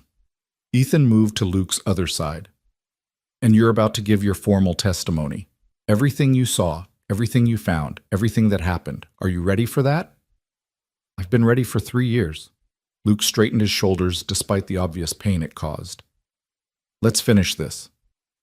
Marshal Morrison took Luke's statement with the same careful attention he'd given Claire and Ethan. Luke described tracking Ned Carver to Wyoming, confronting him about the murder, following him back to Montana, and being shot and left for dead when Carver realized he was being pursued. He identified the pocket watch as belonging to their father, confirmed the dates and details in the employment records, and testified under oath that Harold McCaffrey's letter proved the rancher had knowingly helped a fugitive from justice. When it was done, Morrison set down his pen and looked at the three of them with something like respect. This is one of the most thoroughly documented cases I've seen in 20 years as a marshal. You've built an ironclad case against McCaffrey. The territorial prosecutor will have no trouble getting a conviction. When's the trial? Clara asked. Judge Anderson is in Helena right now for the circuit court session. I can get this on his docket within the week. He doesn't take kindly to powerful men abusing their position. Morrison stood and offered his hand first to Luke, then to Ethan and Clara. You've done good work here. All three of you. Your father would be proud. The words hit Clara like a physical blow. She'd spent 3 years trying to honor her father's memory, trying to prove he'd been innocent, trying to clear the family name. And now, finally, it was happening. Justice was no longer a dream, but an approaching reality. That evening, Morrison arranged for them to stay another night at the territorial house while he prepared the case for presentation to Judge Anderson. Clara, Luke, and Ethan shared dinner in the hotel's dining room, a proper meal with fresh bread and roasted meat and vegetables that hadn't come from a saddlebag. Luke ate like he was making up for 6 weeks of invalid food, and his color improved visibly with every bite. So what happens now? Luke asked between mouthfuls. After the trial, after McCaffrey's convicted, what then? Then you're a free man, Ethan said. The charges against you for horse theft will be dropped once the judge understands you took that stallion as evidence of McCaffrey's crimes. Your father's name gets cleared in the Nebraska records, and you and Clara can finally stop running. And do what? Luke looked at his sister. Clara, I know you've been searching for me all this time, but what about your life? What do you want? Clara glanced at Ethan, saw the slight smile on his face, and felt warmth bloom in her chest. I want what I told Ethan last night. A home. A future. Maybe a ranch where good people can build something that lasts. Luke's eyes moved between them, and understanding dawned on his face. You two, you're... He stopped, then laughed. Of course you are. I should have seen it coming the minute he lied to that sheriff for you. He reached across the table and gripped Ethan's hand. You take care of my sister. She's been taking care of me for 3 years. It's about time someone took care of her. I intend to, Ethan said seriously, for as long as she'll let me. And me?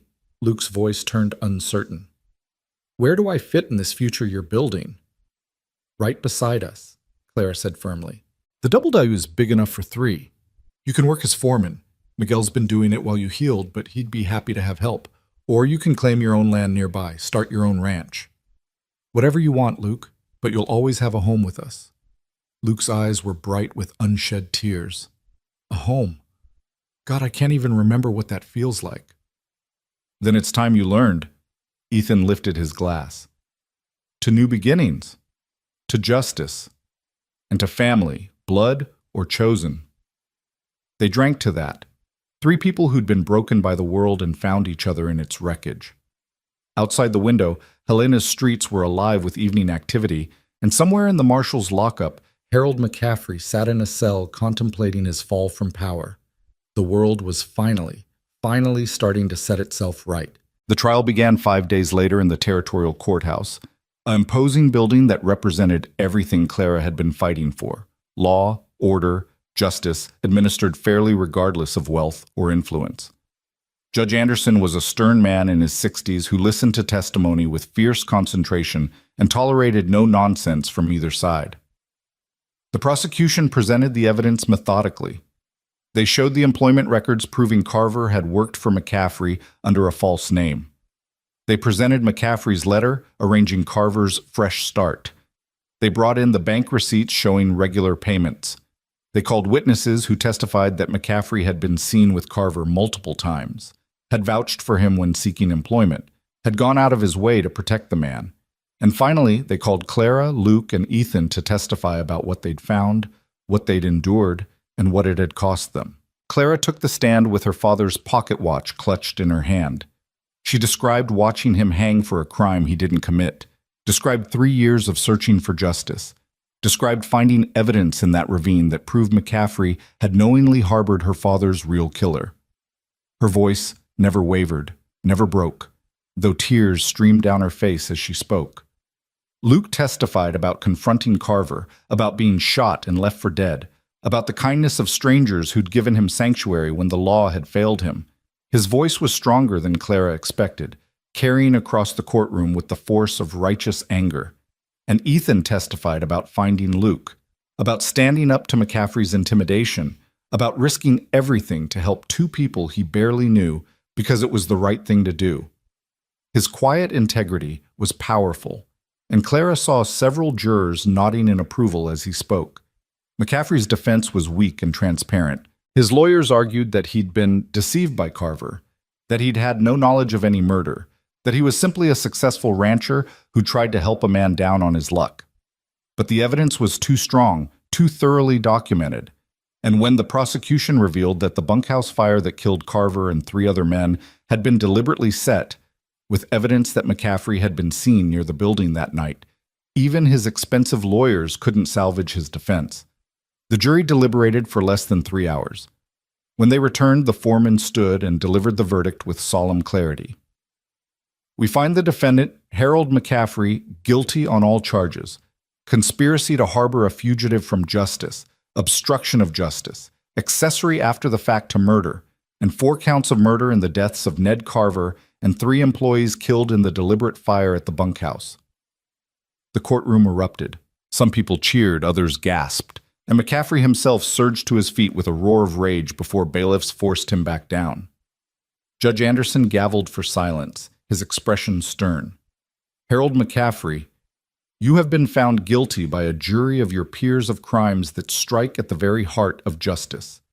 You used your wealth and influence to pervert the law, to protect a murderer, and ultimately to commit murder yourself to cover your crimes. Anderson's voice was cold with condemnation. I hereby sentence you to hang by the neck until dead, sentence to be carried out 30 days from today. May God have mercy on your soul, because this court has none. Clara felt Luke's hand grip hers so tightly it hurt. On her other side, Ethan's arm went around her shoulders, steadying her as the full weight of victory crashed over her like a wave. They'd won. After 3 years of fighting and running and hoping against hope, they'd actually won. McCaffrey was still shouting as bailiffs dragged him from the courtroom, threatening lawsuits and appeals and vengeance. But his threats rang hollow now, the desperate cries of a man who'd finally met justice and found it merciless. After the courtroom cleared, Judge Anderson called Clara, Luke, and Ethan into his chambers. He poured them each a measure of whiskey and raised his own glass. What you 3 did took courage I rarely see. You stood up to a powerful man. You followed the law even when it would have been easier to take justice into your own hands, and you never gave up. He drank, then set down his glass. I'm also issuing an official pardon for Luke Jennings regarding the horse theft charge. Given the circumstances, I'm ruling that he took that animal as evidence rather than for personal gain. His record is cleared. Luke's voice was rough with emotion. Thank you, Your Honor. Thank you for believing us. I didn't just believe you, I believed in you. There's a difference. Anderson turned to Clara. Miss Jennings, I'm also issuing an official posthumous exoneration for your father, Thomas Jennings. Nebraska Territory will be notified that he was innocent of all charges and was wrongfully executed. It won't bring him back, but perhaps it will give you some peace. Clara couldn't speak past the lump in her throat. She'd imagined this moment 1,000 times, but the reality was so much more than she'd hoped for. Her father's name was cleared. Luke was free. Justice had been served. They left the courthouse together, stepping out into brilliant autumn sunshine. Word of the verdict had spread through Helena, and people lined the street to cheer as they emerged. Clara saw children waving, saw women dabbing at tears, saw men removing their hats in respect. The story of the Jennings siblings who'd fought for justice and won had captured Helena's imagination, and now the whole town wanted to celebrate their victory. A telegram waited at the marshal's office from Mrs. Chen, Miguel, and Tom at the Double W Ranch. Congratulations. Come home soon. We miss you. Clara read it 3 times, savoring the word home like it was something precious and rare. Ready to go back? Ethan asked softly. Ready to start that future we talked about? Clara looked at her brother, saw him standing tall and proud and free for the first time in 3 years. She looked at Ethan, saw the man who'd saved them both, and become so much more than just an ally. And she looked at herself, at Clara Jennings, who'd been called trouble her whole life, but had found a cowboy who called her his answered prayer. I'm ready, she said. Let's go home. They rode out of Helena 3 days later after purchasing supplies and resting the horses. The journey back to Blackwater Creek was nothing like the desperate flight north had been. They traveled on main roads in full daylight, stopping at trading posts in small towns where news of McCaffrey's trial had already spread. People offered them free meals and lodging, wanting to hear the story firsthand, wanting to touch the people who'd brought down a tyrant. Luke grew stronger with each day of travel, the color returning to his face and the weight starting to come back to his frame. He and Ethan talked for hours about ranching, about cattle breeding and water rights and the best way to prepare for winter. Clara watched them become friends, watched her brother find in Ethan the kind of steady, reliable presence he'd needed since their father died. And she watched Ethan memorizing the way he sat his horse, and the sound of his laugh, and the way his eyes sought her out across the campfire every evening. They didn't speak much about the future in concrete terms. There'd be time for that when they got back to the ranch. But the unspoken promise hung between them like a benediction, warming Clara even on the coldest nights. They reached the Double W on an afternoon when the aspens were just starting to turn gold and the air carried the first hint of winter. Mrs. Chen saw them coming and ran out of the house with tears streaming down her face, pulling Luke into a fierce embrace and then doing the same to Clara and Ethan. Miguel and Tom emerged from the barn with Duke the dog bounding between them, everyone talking at once, everyone celebrating. That night, they gathered around the kitchen table for a feast Mrs. Chen had been preparing since she'd received word they were coming home. There was roasted beef and fresh bread and vegetables from the garden, and afterward apple pie made from the last of the season's harvest. They ate and laughed and told stories, the house filled with warmth and light and the sound of family. Later, after everyone else had gone to bed, Clara found Ethan on the porch, watching stars emerge in the clear night sky. She joined him there, settling into the space beside him that felt like it had been waiting for her all along. "This is what you promised me," she said quietly. "That night in the ravine when you said we'd finish this and I'd get my life back. This is it, isn't it? The peace that comes after the storm. It's the beginning of it anyway." Ethan turned to face her, his expression serious. "Clara, I told you I'd ask again when we got back to the ranch. When everything was settled and you'd had time to think about what you really wanted." He took her hands in his. "So I'm asking now, will you stay? Not just as a hired hand or a guest, but as my partner in every sense of the word? Will you help me build this ranch into something even better? Will you let me spend the rest of my life proving that you were never trouble, that you were my reason to stay, my answered prayer, my everything?" Clara felt tears slip down her cheeks, but these were good tears.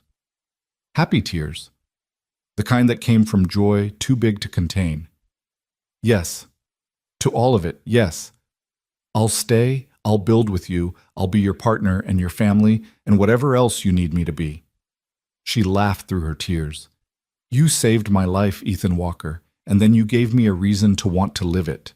He kissed her then, deep and sweet and full of promise, while above them stars wheeled in their ancient patterns, and the ranch settled into peaceful silence. When they finally pulled apart, Ethan rested his forehead against hers and spoke in a voice rough with emotion. "I know we should probably wait. Court you properly, let some time pass, do this the traditional way. But Clara, I've never been good at waiting for things I know are right, so I'm going to ask you something, and you can say no if it's too fast, if you need more time. Ask me." Clara's heart was racing, but with excitement rather than fear. Ethan pulled back slightly and dropped to one knee right there on the porch, still holding her hands in his. Clara Jennings, will you marry me? Will you let me stand beside you for the rest of our lives? Through whatever storms come and whatever blessings follow? Will you be my wife? The word yes was out of Clara's mouth before he'd even finished asking. Yes. 1,000 times yes. Ethan surged to his feet and lifted her off the ground, spinning her around while she laughed with pure joy. When he set her down, he pulled a ring from his pocket, simple gold with a small diamond that caught the starlight. It was my grandmother's, he said as he slipped it onto her finger. The only thing of value my father left me when he died. I've been carrying it with me since the day after you arrived, hoping I'd get the chance to give it to you. Clara stared at the ring through tears, overwhelmed by the symbolism of it. This man who'd lost his own family, giving her the most precious piece of what remained, joining his history with hers, choosing to build a future together from the wreckage of their pasts. The door opened behind them, and Luke stepped out, took one look at Clara's tear-stained face and the ring on her finger, and broke into a grin. About damn time. I was starting to wonder if I'd have to lock you two in a barn together. Mrs. Chen appeared behind him, saw the ring, and immediately started crying happy tears while pulling them all into a group embrace. Miguel and Tom emerged, summoned by the commotion, and someone produced a bottle of whiskey that had been saved for special occasions. They stood on that porch together, Clara and Ethan, Luke and Mrs. Chen, Miguel and Tom, and even Duke the dog, and celebrated not just an engagement, but everything it represented: victory over injustice, family forged through adversity, hope reclaimed from despair, and love found in the most unexpected of places. A month later, they were married in Blackwater Creek's small church with half the town in attendance. The same people who'd once whispered trouble when Clara rode through now filled the pews to witness her happiness. Sheriff Rutherford gave her away in place of her father, tears in his eyes as he placed her hand in Ethan's. Judge Anderson traveled from Helena to perform the ceremony, declaring that he wanted to see the end of this particular story for himself. Clara wore a simple white dress that Mrs. Chen had sewn with loving care, with wildflowers in her hair, and her father's pocket watch tucked in her bodice over her heart. Luke stood as best man, healthy and strong and free, his testimony during the trial having earned him respect throughout the territory. And Ethan stood waiting at the altar in his best suit, looking at Clara like she was the answer to every prayer he'd ever spoken. When Judge Anderson pronounced them husband and wife, and Ethan kissed her in front of everyone, the church erupted in cheers. People threw rice and flower petals as they emerged into autumn sunshine, and someone had decorated a wagon with ribbons and bells to carry them back to the ranch. The reception was held in the Double W's barn, which had been transformed with lanterns and bunting and long tables laden with food. People came from neighboring ranches and from town, all wanting to celebrate with the couple who'd fought for justice and won. There was music and dancing and toasts that went on until the stars came out. Clara danced with her new husband, with her brother, with Miguel and Tom, and even Sheriff Rutherford. But her favorite moment came late in the evening when the crowd had thinned and Ethan pulled her aside to the porch where he'd first proposed. "Happy?" he asked, though the answer was written all over her face. "Happier than I knew was possible." Clara leaned against him, watching the last guest depart and the lanterns flicker in the gentle breeze. "A year ago, I was sleeping in a ravine outside some nameless town, convinced I'd never find Luke, never clear my father's name, never have anything resembling a normal life, and now," she gestured at the scene before them, the ranch, the people, the life they'd built. "Now I have everything." "We have everything," Ethan corrected, "and we're going to keep building it, together." They stood there as the night deepened and the last sounds of celebration faded. Two people who'd found each other in the worst of circumstances and created the best of outcomes. The town had called Clara trouble, but her cowboy had called her his answered prayer. And in the end, he'd been right.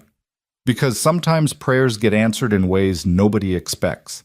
Sometimes justice actually prevails. And sometimes, in the wild territory of Montana, where the law was still being written and futures were still being forged, a woman running from her past could find a man willing to help her build a future worth staying for. The Double W Ranch thrived in the years that followed. Luke claimed land adjacent to Ethan's and built his own small ranch with help from his brother-in-law and the hands who'd become friends. Mrs. Chen stayed on as housekeeper and surrogate mother to them all, eventually convinced to bring her daughter from San Francisco to live at the ranch and help manage the growing household. Clara and Ethan's first child was born 2 years after their wedding, a daughter with her mother's red hair and her father's blue eyes, who they named Sarah in honor of the sister Ethan had lost. Luke was her devoted uncle, spoiling her shamelessly and teaching her to ride almost before she could walk. They expanded the ranch gradually, buying adjacent properties when they became available, always treating their workers fairly and building a reputation as one of the most honest operations in the territory. People said you could trust a deal made with the Walkers, that their word was as good as gold, that they ran their ranch the way ranches should be run, with integrity and kindness and respect for everyone who worked there. And sometimes, when travelers passed through Blackwater Creek and asked about the successful rancher and his red-haired wife, the old-timers would tell the story. How she'd been called trouble when she first rode into town, how he'd lied to save her and ended up falling in love, how together they'd brought down a corrupt rancher and cleared an innocent man's name. How sometimes, on the frontier where justice was hard won and love was harder, good people could still prevail.